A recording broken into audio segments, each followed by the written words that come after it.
Yangiri Tabiri Botman and the Library of Manipur, Mopi finding the voices and singer the program going inward like a spiritual program. Yangiri, Lansing the dinner directly step to that. Manipur the gift is from the gift. Lansing the dinner, Ramanuja the gift, Yangiri, Krishna. ꯑꯩꯍꯥꯛꯅꯁꯨ ꯃꯌꯥꯝ ꯄꯨꯝꯅꯃꯛ ꯈꯨꯔꯨꯝꯖꯔꯤ ꯑꯩꯈꯣꯏꯅ ꯃꯊꯪ ꯅꯥꯏꯅ ꯆꯠꯊꯖꯔꯛꯄ spiritual ꯄ꯭ꯔꯣꯒ꯭ꯔꯥꯝꯁꯤ ꯑꯩꯈꯣꯏ ꯔꯥꯃꯥꯅꯨꯖ ꯗꯥꯁꯀ ꯇꯧꯖꯔꯛꯄꯁꯦ ꯈꯪꯍꯧꯗꯦ ꯃꯥꯄꯟ ꯁꯨꯕ ꯀꯩꯅꯣꯅꯦ ꯑꯦꯄꯤꯁꯣꯗ ꯑꯣꯏꯗꯣꯏꯅꯤ ꯑꯩꯈꯣꯏꯁꯦ 11 ꯚꯧ ꯇꯧꯕꯤꯌꯣꯅ ꯑꯩꯅ ꯍꯥꯏꯖꯕꯅꯤ ꯑꯗꯣ ꯉꯁꯤꯒꯤ ꯇꯣꯄꯤꯛꯁꯤ ꯑꯩꯈꯣꯏꯅ ꯅꯍꯥꯟꯈꯩꯒꯤ ꯇꯣꯄꯤꯛꯁꯤꯅ ꯑꯩꯅ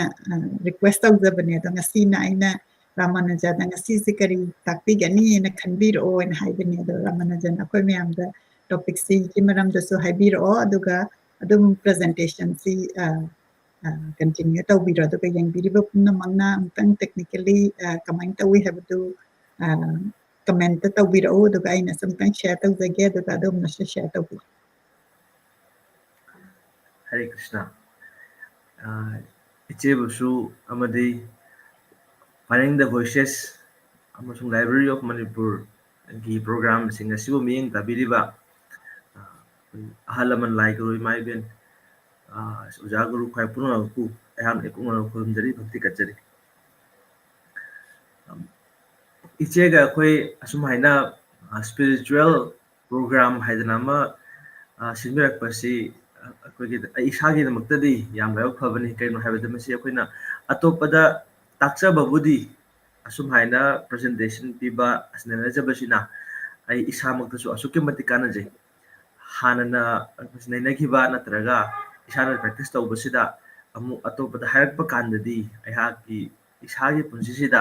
ꯀꯔꯥꯏ ꯀꯥꯏꯗ ꯃꯁꯤ ꯋꯥꯠꯂꯤ ꯀꯔꯤ ꯀꯔꯤ ꯑꯩꯈꯣꯏꯅ ꯍꯥꯞꯆꯤꯟꯕ ꯌꯥꯏ ꯀꯔꯤ ꯀꯔꯤ ꯁꯦꯝꯗꯣꯛꯄ ꯌꯥꯏ ꯍꯥꯏꯕꯅꯆꯤꯡꯕꯁꯤꯒꯤ ꯄꯔꯥꯁꯤ ꯏꯁꯥꯅꯁꯨ ꯃꯌꯥꯝ ꯇꯝꯖꯔꯤꯕꯅꯤ ꯑꯩꯈꯣꯏꯅ ꯁ꯭ꯄꯤꯔꯤꯆꯨꯋꯦꯂꯤꯇꯤ ꯍꯥꯏꯕ ꯀꯥꯟꯁꯤꯗ ꯂꯥꯏ ꯇꯤꯟ ꯈꯣꯏꯔꯝꯕ ꯈꯛꯇꯒꯤ ꯋꯥ ꯅꯠꯇꯕꯗ ꯈꯖꯤꯛꯇꯪ ꯃꯁꯦ ꯕ꯭ꯔꯣꯗꯂꯤ ꯑꯩꯈꯣꯏꯅ ꯌꯦꯡꯕ ꯑꯃ ꯆꯪꯉꯤ ꯏꯟꯗꯤꯌꯥꯒꯤ ꯃꯃꯥꯡꯒꯤ ꯍꯥꯟꯅ ꯐꯣꯔꯃꯔ ꯄ꯭ꯔꯦꯁꯤꯗꯦꯟ ꯑꯣꯏꯕꯤꯈꯤꯕ ꯁ꯭ꯔꯤ ꯑꯕꯗꯨꯜ ꯀꯂꯥꯝ ꯁꯔꯅ ꯍꯥꯏꯕꯤꯔꯝꯕ ꯋꯥ ꯑꯃ ꯂꯩ ꯃꯁꯤ ꯑꯩꯈꯣꯏ ꯁ꯭ꯔꯤꯄꯥꯗ ꯚꯛꯇꯤ ꯁ꯭ꯋꯔꯨꯞ ꯗꯥꯃꯣꯗꯔ ꯁ꯭ꯋꯥꯃꯤ ꯃꯍꯥꯔꯥꯖꯀ ꯋꯥꯔꯤ ꯁꯥꯟꯅꯕꯗꯁꯨ ꯍꯥꯏꯕꯤꯔꯛꯑꯝꯕꯅꯤ ꯃꯁꯤꯒꯤ ꯋꯥꯁꯦ ꯍꯧꯖꯤꯛ ꯑꯕꯗꯨꯜ ꯀꯂꯥꯝꯒ ꯃꯍꯥꯔꯥꯖꯀ ꯋꯥꯔꯤ ꯁꯥꯟꯅꯕꯗ ꯃꯍꯥꯛ ꯊꯝꯕꯤꯔꯝꯕꯁꯦ spirituality is the postgraduate study of religion and one should rise himself from religion to spirituality ꯀꯩꯒꯤꯅꯣ ꯍꯥꯏꯕꯗ ꯁ꯭ꯄꯤꯔꯤꯆꯨꯋꯦꯜꯇꯤ ꯍꯥꯏꯔꯛꯄ ꯀꯥꯟꯁꯤꯗꯗꯤ ꯌꯥꯝꯅ ꯃꯁꯤ ꯑꯦꯔꯤꯌꯥ ꯑꯁꯨꯛꯀꯤ ꯃꯇꯤꯛ ꯕ꯭ꯔꯣꯗ ꯑꯣꯏꯈ꯭ꯔꯦ ꯑꯃꯁꯨꯡ ꯃꯁꯤꯗ ꯑꯩꯈꯣꯏꯒꯤ ꯄꯨꯟꯁꯤꯒꯤ ꯇꯣꯉꯥꯟ ꯇꯣꯉꯥꯟꯕ ꯑꯦꯁꯄꯦꯛꯁꯤꯡ ꯄꯨꯟꯁꯤꯔꯣꯜ ꯂꯩꯔꯤꯕ ꯃꯌꯥꯝ ꯑꯩꯈꯣꯏꯅ ꯊꯦꯡꯅꯔꯛꯏꯕ ꯊꯧꯗꯣꯛ ꯋꯥꯊꯣꯛ ꯃꯌꯥꯝ ꯄꯨꯝꯅꯃꯛ ꯑꯁꯤꯗ ꯀꯔꯝ ꯍꯥꯏꯅ ꯍꯦꯟꯅ ꯃꯤꯅꯤꯡꯐꯨꯜ ꯑꯣꯏꯕ ꯍꯦꯟꯅ ꯄꯔꯄꯁꯐꯨꯜ ꯑꯣꯏꯕ ꯄꯨꯟꯁꯤ ꯑꯃ ꯍꯤꯡꯕ ꯌꯥꯒꯗꯒꯦ ꯍꯥꯏꯕꯁꯤꯒꯤ ꯌꯥꯝꯅ ꯆꯥꯎꯕ ꯄꯔꯥꯅꯤ ꯑꯩꯈꯣꯏꯅ ꯁ꯭ꯄꯤꯔꯤꯆꯨꯋꯦꯂꯤꯇꯤꯒꯤ ꯃꯅꯨꯡ ꯆꯟꯅ ꯇꯝꯖꯔꯤꯕꯁꯦ ꯑꯃꯁꯨꯡ ꯃꯁꯤꯒꯤ ꯄꯥꯟꯗꯝ ꯑꯁꯤꯕꯨ ꯄꯤꯕꯤꯅꯕꯒꯤꯗꯃꯛꯇꯅꯤ ꯑꯩꯈꯣꯏꯅ ꯁꯥꯁꯇ꯭ꯔ ꯍꯥꯏꯗꯤ ꯁ꯭ꯀ꯭ꯔꯤꯞꯆꯔꯁ ꯃꯌꯥꯝ ꯑꯃ ꯃꯁꯤ ꯅꯩꯅꯖꯔꯤꯕꯁꯦ ꯉꯁꯤ ꯏꯆꯦꯅ ꯍꯪꯕꯤꯔꯛꯄꯁꯤꯒꯤ ꯃꯇꯨꯡ ꯏꯟꯅ ꯇꯣꯄꯤꯛꯁꯦ ꯑꯩꯈꯣꯏꯅ ꯄꯨꯈꯠꯆꯕꯁꯦ ꯁ꯭ꯄꯤꯔꯤꯆꯨꯋꯦꯂꯤꯇꯤ ꯑꯦꯟ ꯑꯋꯔ ꯋꯦꯜ ꯕꯤꯌꯤꯡ ꯍꯥꯏꯗꯅ ꯑꯁꯨꯃꯥꯏꯅ ꯊꯝꯖꯔꯦ ꯍꯥꯏꯕꯗꯤ ꯄꯨꯟꯁꯤꯗ ꯑꯩꯈꯣꯏꯅ ꯊꯦꯡꯅꯔꯛꯏꯕ ꯏꯁꯨꯁ ꯃꯌꯥꯝ ꯑꯁꯤꯕꯨ ꯀꯃꯥꯏꯅ ꯔꯤꯖꯣꯜꯕ ꯇꯧꯒꯗꯒꯦ ꯑꯃꯗꯤ ꯑꯩꯈꯣꯏꯒꯤ ꯃꯌꯥꯝꯅ ꯊꯤꯅꯔꯤꯕ ꯑꯩꯒꯤ ꯄꯨꯟꯁꯤ ꯑꯩꯈꯣꯏꯅ ꯊꯤꯔꯤꯕ ꯅꯨꯡꯉꯥꯏꯕꯅꯤ ꯑꯩꯈꯣꯏꯅ ꯊꯤꯔꯤꯕꯁꯦ ꯑꯗꯨ ꯌꯥꯝꯅ ꯄꯨꯛꯅꯤꯡ ꯃꯀꯥ ꯂꯥꯝꯅ ꯁꯨꯝꯕꯗꯒꯤ ꯑꯩꯈꯣꯏꯒꯤ ꯏꯟꯗ꯭ꯔꯤꯌꯁꯤꯡꯒꯤ ꯍꯥꯏꯕꯗꯤ ꯁꯦꯟꯁ ꯒ꯭ꯔꯦꯇꯤꯐꯤꯀꯦꯁꯟꯒꯤ ꯋꯥ ꯈꯛꯀꯤ ꯅꯠꯇꯕ ꯑꯩꯒꯤ ꯅꯨꯡꯒꯤ ꯑꯣꯏꯕ ꯑꯩꯉꯣꯟꯗ ꯃꯁꯤ ꯌꯥꯝꯅ ꯁꯦꯇꯤꯁꯐꯥꯏꯠ ꯑꯣꯏꯅ ꯁꯦꯜꯐ ꯁꯦꯇꯤꯁꯐꯦꯛꯁꯟ ꯑꯃꯒꯤ ꯃꯥꯏꯀꯩꯗ ꯑꯩꯈꯣꯏꯅ ꯃꯁꯤ ꯆꯪꯍꯟꯕꯒꯤ ꯂꯝꯕꯤꯁꯤꯗ ꯁ꯭ꯄꯤꯔꯤꯆꯨꯋꯦꯂꯤꯇꯤ ꯑꯁꯤꯅ ꯃꯁꯤꯒꯤ ꯄ꯭ꯔꯤꯟꯁꯤꯄꯜ ꯃꯁꯤꯒꯤ ꯄ꯭ꯔꯦꯛꯇꯤꯁꯁꯤꯡꯁꯤꯅ ꯑꯩꯈꯣꯏꯗ ꯀꯌꯥꯒꯤ ꯃꯇꯤꯛ ꯃꯇꯦꯡ ꯄꯥꯡꯕꯒꯦ ꯑꯃꯗꯤ ꯑꯩꯈꯣꯏ ꯀꯣꯃꯟ ꯄꯔꯁꯟ ꯑꯃ ꯑꯣꯏꯅ ꯏꯆꯝ ꯆꯝꯕꯤ ꯑꯃ ꯑꯣꯏꯅ ꯑꯩꯈꯣꯏ ꯃꯁꯤꯒꯤ ꯁ꯭ꯄꯤꯔꯤꯆꯨꯋꯦꯂꯤꯇꯤꯒꯤ ꯄ꯭ꯔꯦꯛꯇꯤꯁꯁꯤꯡꯁꯤꯒꯤ ꯀꯥꯟꯅꯕꯁꯦ ꯑꯩꯈꯣꯏꯅ ꯃꯇꯧ ꯀꯔꯝꯅ ꯃꯁꯤ ꯂꯧꯕ ꯌꯥꯒꯗꯒꯦ ꯍꯥꯏꯕꯒꯤ ꯃꯇꯥꯡꯗ ꯉꯁꯤꯒꯤ ꯇꯣꯄꯤꯛ ꯑꯁꯤ ꯑꯁꯨꯝꯕ ꯁꯤꯟꯖꯕꯅꯤ ꯑꯩꯈꯣꯏꯅ ꯋꯦꯜ ꯕꯤꯌꯤꯡ ꯍꯥꯏꯔꯛꯄ ꯀꯥꯟꯁꯤꯗ ꯍꯧꯖꯤꯛ ꯇꯣꯉꯥꯟ ꯇꯣꯉꯥꯟꯕ ꯑꯩꯈꯣꯏꯒꯤ ꯃꯁꯤ ꯀꯩ ꯍꯥꯏꯇꯥꯔꯦ ꯑꯩꯈꯣꯏ ꯃꯦꯗꯤꯀꯦꯜꯒꯤ ꯐꯤꯜꯁꯤꯡꯒꯤ ꯄ꯭ꯔꯦꯛꯇꯤꯁꯅꯔꯁꯤꯡꯅ ꯇꯥꯛꯄꯤꯕꯗꯁꯨ tongan tonganba scientist-sing, tongan-tonganba psychologist-sing makhoi takpibasidasu koi physical well-being haiba ama, mental and emotional well-being haiba ama, aigi punsisida hakchang si yamna nungai leiba ama, hakchang si yam phare natraga masinatabada aisi mentally aigi pukning haijaba tare, psychologically ai sumasi ai wakhalse nungai leijal ai leiba yaribra aigi punsisi yamna pukning makalana hinjari haibadu masi laknabagidamagta akhoi karigumba point ama ani akhoi masi khangjinbada yamna kanaba khara lei punsise yengba taragadi ahal lamansingasu mamangaidagi dum isai oina sankirtonna karida masi haibirak leibirakani matam kaya lele angang oina matam kaya lele angang oina oijaba khangdana sanaduna oijaba khangdana sanaba haibase aigi matamsi mangkribane sigisi chahi he koglakpadagina chahi 10 natraga 10 phawsimadi masumaya dum akhoi gi matamsi hawgre amasung amuk khara jobana oirakle hai khara akhoi mathot kara khara akhoi pakhang leisabi gi matam yoroba kasidadi akhoi si ya punsi yamna nungai thokpagi punsi amhing ama chatkidana akhoi si kanamta kidre haibagi mongda punsi je ong lengre madu matam ju ai punsi sida kai dogani kai dogre haibasu ko yam kumna khandhaude amasu masi matungda kai hairi ahal oirakle ahal oirakle sagai charakle icha isu nungsibagi thoina pulle adu masi matungda kai dole aisi hakchang thadopagi matam oire aduna aisi huji kai tawgadabno na khalubda ai tungde yenggebda aisi tawgadaba thabukse mayam tahudre haidana amasu hai masi amu chamana wafamse akoi sankaracharya mohamud gara hairiba mahaki saideng sida haibi भज गोविंद भज गोविंद भज गोविंद मूर्मते रम लई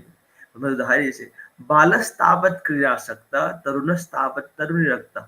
वृद्धस्तावत चिंतामग्न परम ब्रह्मणि कोपिन लगना है angang ore gaina sanara ka matamna hogre na hauraba kanna sumana indri hakchang nungai bagi lambi sida akoi su matam hogre ahal oraba kandadi cinta polumnari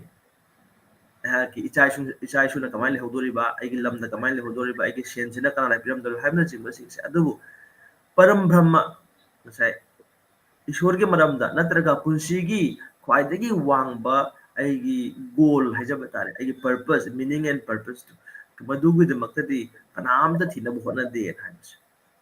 अदमसी थिहौद्रबदी कदौरे आइगी पुंसीदा आइना थेंगराइबा नुंगाइतबा अवाबा सिंगलाई मयामसी मसी करिगी नुंगा हाइबसी खोइना खंगम ngamद्रगदी सिगे solution पुरपदा खोइसे अवाबा मोय अदुना यामना इचम चमना हाइरबा कांसिदा हौजिकांदी अमुक अखोइ sumnarapa kansida life crisis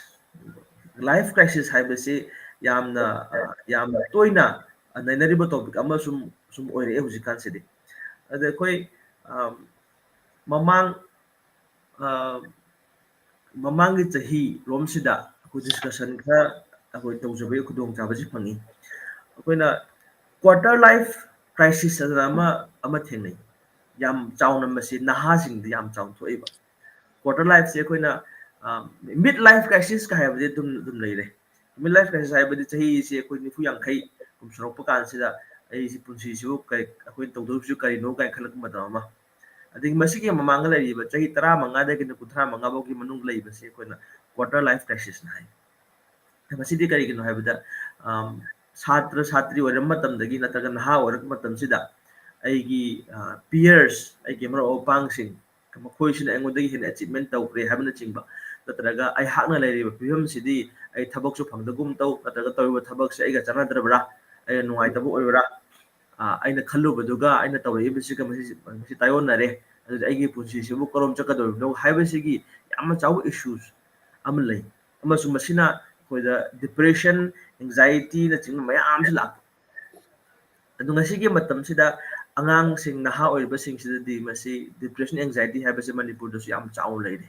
handak ta su koi rims regional institute of medical sciences leiba koi masi clinical psychology gi doctor sing habirak pada manipur do hujui leide base almost mi nongmada mi lai mayam se mi amakoi psychological or psychiatry treatment ki mi lai bese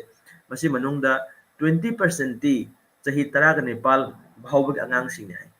trai pandi kun bhawbagi adudi chahi tara nepal dagi kun bhawbagi angang sing da sigumba psychiatry or psychological treatment masi darkar oi hare bo taragadi akoi society se lai ba tung yumbrel oi kadoriba naha sing je akoi na makoi sigi mateng si yam fasna pangbidaba yadre haba mataw madu oirabani ada masigi issues ma'am lai basi masi crisis lai ma'am de kona kamar resolve tawgada ge habs masi aduna ko reality punsigi realities hana masi charapa picture ama kona khangabadi masi mateng yam koi akoi punsigi kona tongan tongan crisis thirak pa kansida khade chaung lai basi akoi birth death old age disease hai pokpane sibane ahal oibane laina nabane adudi haire ba issues se kanasu laina na pamde adu nadabadi ade kanasu ahal oiba pamde oidabadi ade kanasu haksan khadoko pamde adu masi lakadori bane asumai tawdana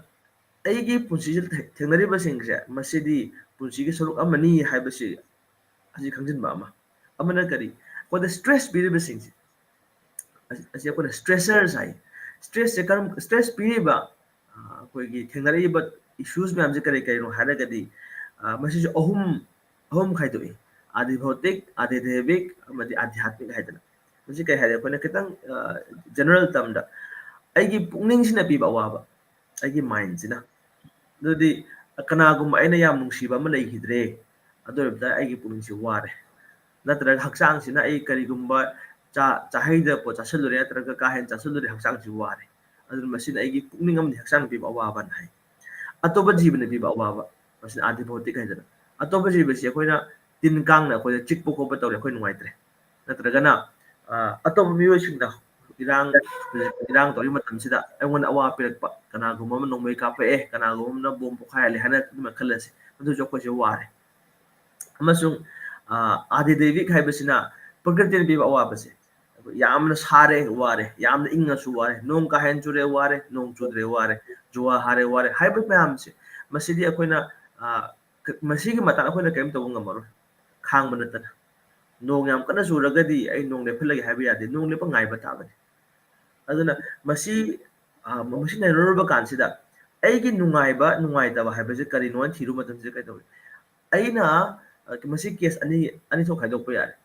ai nungaiba ai nungaitaba se kari no nungaiba haibase kari no aina apamba se phangagadi ai nungaijare aina apamba du phangdragadi ai ware adu masi reverse toro kana kai daw aina pamdaba se phangaba adu de ai ware aina pamdaba se phangdraba adu de ai nungaire mo adudi karigum aigi nungaiba waba haibase akoina external karigum bomde pitho thamgre kanagum madu pibira aba natraga ai hana madu phangabu taragadi ai nungaire kanagum madu pibiraktraba natraga aina madu phangdraba taragadi ai ware adudi karigum amada ai depend taw leide adu aigi nungaiba aigi awabase akoina kari atopa external karigum amda koina pijaga thamle adu taragadi aigi nungaiba ai khut leitre haibase masine rak madam sida akoi kari upai leibi abagi haibas akoi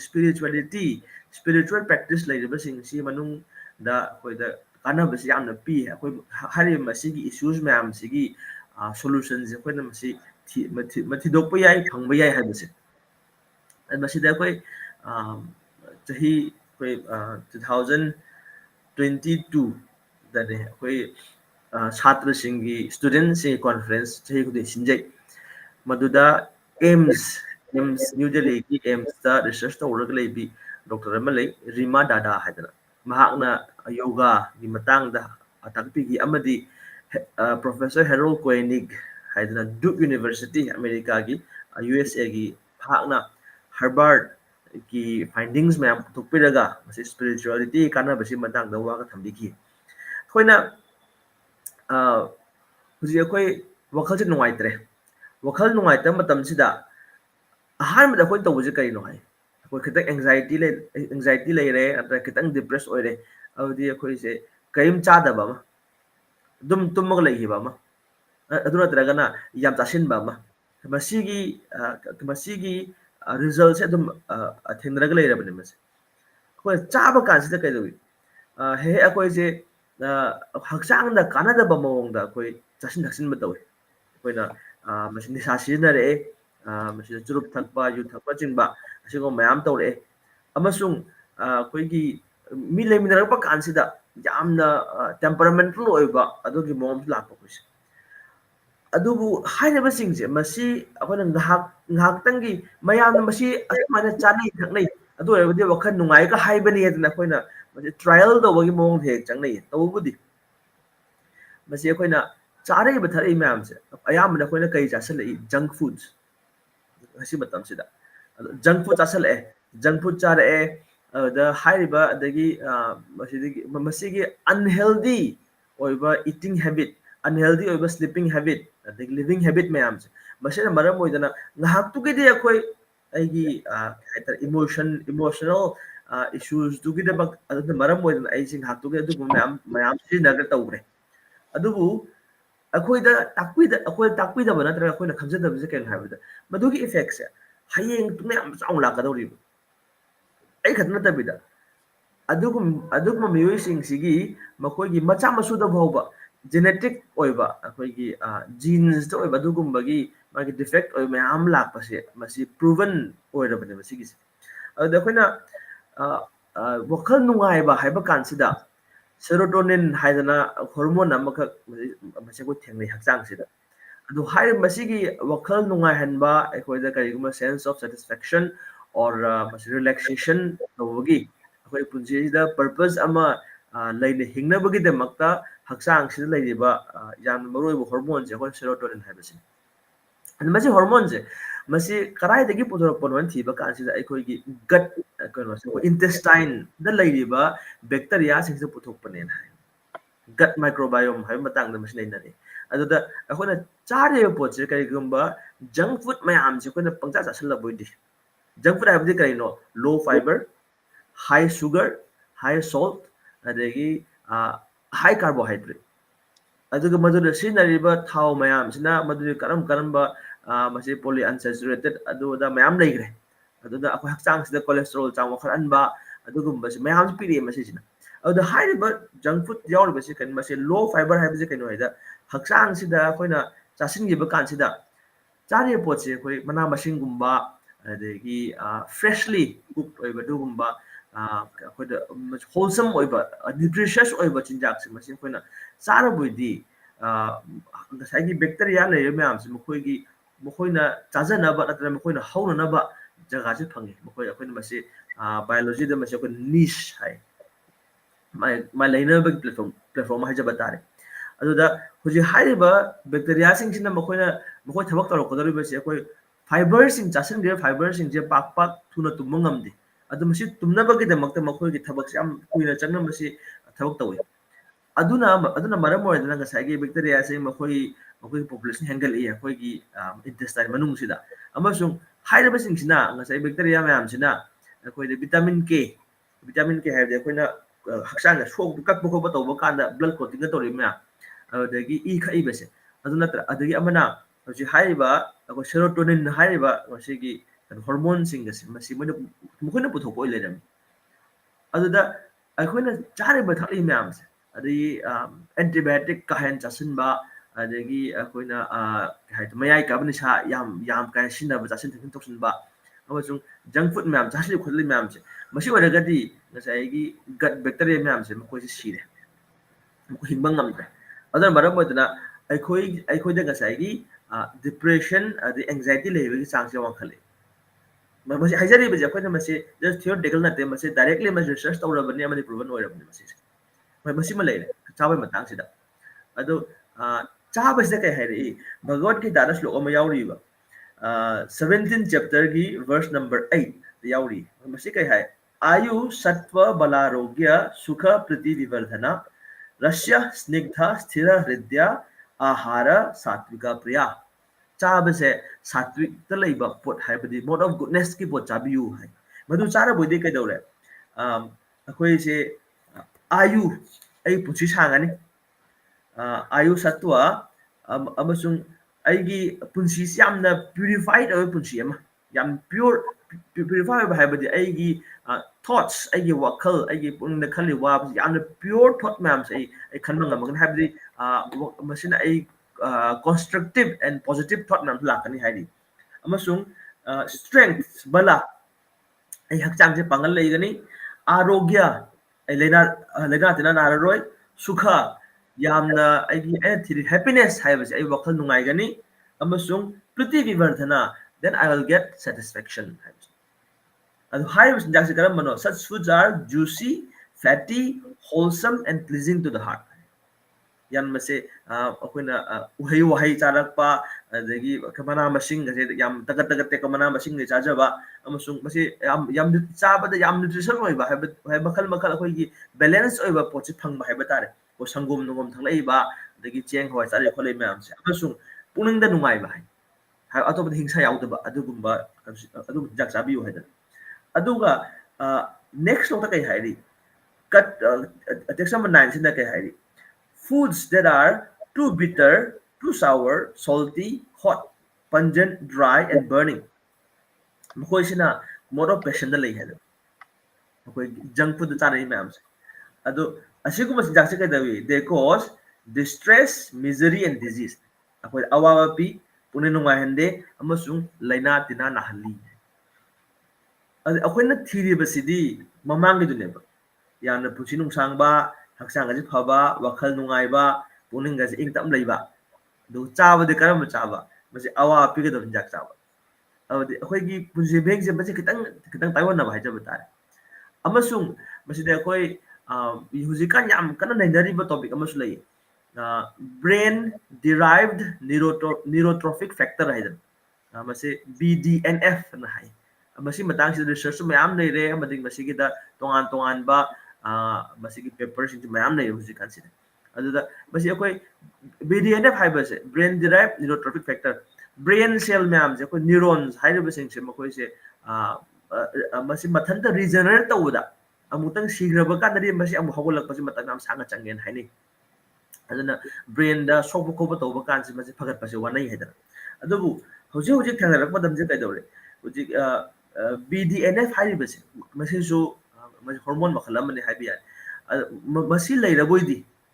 ꯉꯁꯥꯏꯒꯤ ꯅ꯭ꯌꯨꯔꯣꯟꯁꯤꯡꯁꯦ ꯃꯈꯣꯏꯁꯦ ꯑꯃꯨꯛ ꯅꯧꯅ ꯁꯦꯝꯒꯠꯂꯛꯄꯒꯤ ꯈꯨꯗꯣꯡꯆꯥꯕꯁꯤ ꯂꯩ꯫ ꯑꯃꯁꯨꯡ ꯃꯁꯤ ꯂꯩꯔꯕ ꯇꯥꯔꯒ ꯉꯁꯥꯏꯒꯤ ꯃꯁꯤ ꯑꯩꯈꯣꯏꯅ ꯍꯥꯏꯕꯗ ꯗꯦꯟꯗ꯭ꯔꯥꯏꯠ ꯅ꯭ꯌꯨꯔꯣꯟꯁꯤꯡꯒꯤ ꯃꯁꯤ ꯑꯩꯈꯣꯏ ꯍꯥꯏꯖꯕ ꯇꯥꯔꯦ, ꯃꯁꯤ ꯅ꯭ꯌꯨꯔꯣꯅꯦꯜ ꯁꯦꯜ ꯃꯌꯥꯝꯁꯦ, ꯃꯁꯤ ꯑꯃꯒ ꯁꯝꯅꯔꯕ ꯀꯥꯟꯗ ꯑꯩꯈꯣꯏꯅ ꯗꯦꯟꯗ꯭ꯔꯥꯏꯠ ꯀꯥꯏꯅ ꯍꯥꯏ ꯂꯩꯔꯤ꯫ ꯃꯈꯣꯏ ꯑꯃꯃꯝ ꯁꯝꯅꯔꯛꯑꯕ ꯀꯥꯟꯗ ꯃꯈꯣꯏꯁꯦ ꯄꯦꯁꯦꯟꯁꯀꯁꯦ ꯐꯥꯎꯅꯕ, ꯑꯗꯨꯒꯨꯝꯕ, ꯑꯗꯒꯤ ꯑꯩꯈꯣꯏꯗ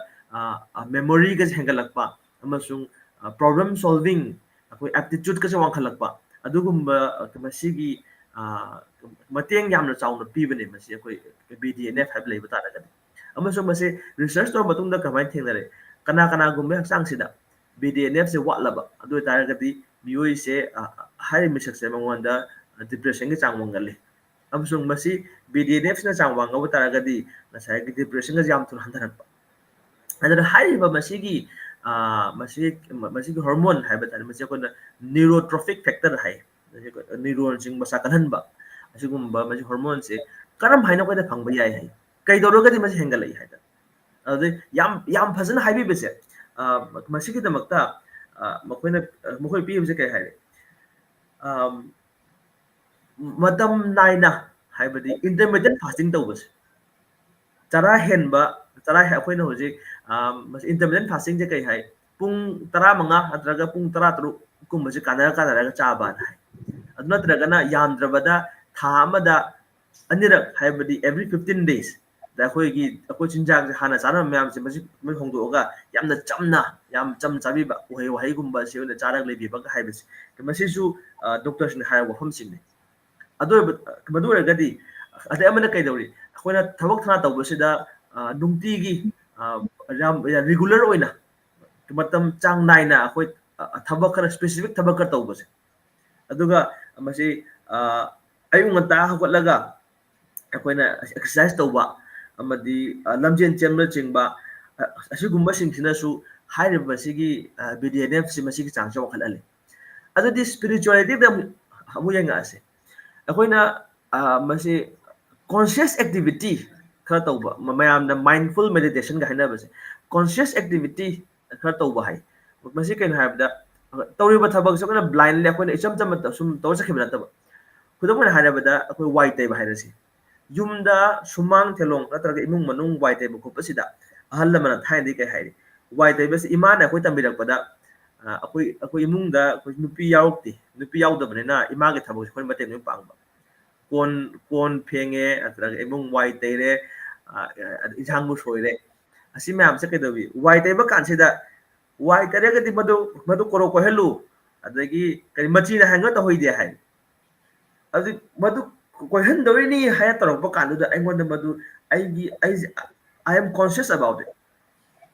अदगी कोन फेंगबा कांसिदासु मदु वावरगा लेहौब्रा वावबा यादे हाइबगी अइंगोंद अइगी कनोस अइंगोंद मदु चपचाना खल्लगा मदु अइ थबक तौरी अदि हाइबा सिगुंबा कॉन्शियस एक्टिविटी मैम तौबसे मसिना हाइबा बीडीएडीएफ से मसि चाव खनले हाइ अदे अमना अइगी नुंतीगी रेगुलर बा थबक से हाइबदि अइ गसी अयुक गंता हौरकनी अदो अयुक गंता हौरपसे गसी हौगतलगा अदगी निमिट मंगा आमतरा am हौगतब नतब चांग नाइना पुंग मई धगतके पुंग मंगा धगतके चांग ना हौगत मसि नुंतीगी अदुदि अइगी ब्रेन से मदु थबकतुदा मसि फोकस तौरे मदि अइगी लाइफस्टाइल से मदुदा मदु माइना चेंज तौरानेब अमसुंग अखोइना चेम चोंग तौबा हाइ लाइटनिंग थबक तौरब स्पिरिचुअल एक्टिविटी हाइबा कांसिद एक्टिविटी यामने लाइ खरमगनी सिकतगनी सितौगनी मी उनगनी हाइबन सिंग मैम अदगी अखोइना स्पिरिचुअलिटी प्रैक्टिस तौरब कांददि यामना तफिंग थबक तौबसे तौब नुंगाइरक्त्रे अदुना अखोइना वा ngang कांसिदसु याम खंथरगा ngang अदे कै मजोगना प्रॉब्लम सॉल्व करन होनरक मतमसिदसु उजि हाइरेबा नसाइ क्रिएटिव के चांगसु वाखले अदे अमुना कै हाइ अखोइना कनोसे अतोपना अखोइदा करिगुंबा अमा कै हाइ अखोइ प्रैक्टिस तौबसिदा calming effect ओइबा खर प्रैक्टिस तौबा high मसिदि अतोपबु ngakpibase mas forgiving tauba adagi akoigi diary dagi ibase koina journaling masi gumba sina su pateng yam pang adagi masi meditation tauba su hai amana kari breathing exercise mamang da koina jigi bu pranayam hai bas breathing se kada hai bada koina saura agadi kada wi akoi je hyperventilation hai so se tabai hon bas yam thuna yam mai short time period da so yam thuru hon bas asi toraba kandadi haksang se ingthau yadre masina mu akoi gi adrenaline ga haibadu ko samdare am da adubu spiritual practice sing manung sida kai dawi peda pranayam sima tambi sor hon basi matang sida sor se koina hujima akoi try tor su yai sor hon basi akoi basi conscious oina de adubu sor hon ba ka se koina खितंग पुन नुंगायगते खितंग सावरे हाइबा कांसिदा खितंग father सोर तपनो होनबि चांग अमदा अदु सोर होनबसे अखोइना इगना होलप कांसिदने पुनिंग खि लांगु यारोय सावस मदा हंदगरने बसि अदु कमसि जे अखोइना just theoretical हाइबा नते बसि थंगै सेंगना मखोइ M से करिदे मखोइ रिसर्च तरो हाइरिबा अवा मसि नामसिदा अदगी अमुक मखोइ हार्वर्ड दा करिदे मखोइ रिसर्च तौबसे थेंगनबसिना कइदबे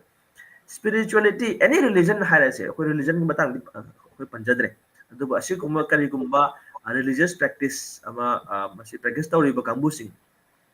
spirituality हाजगिबन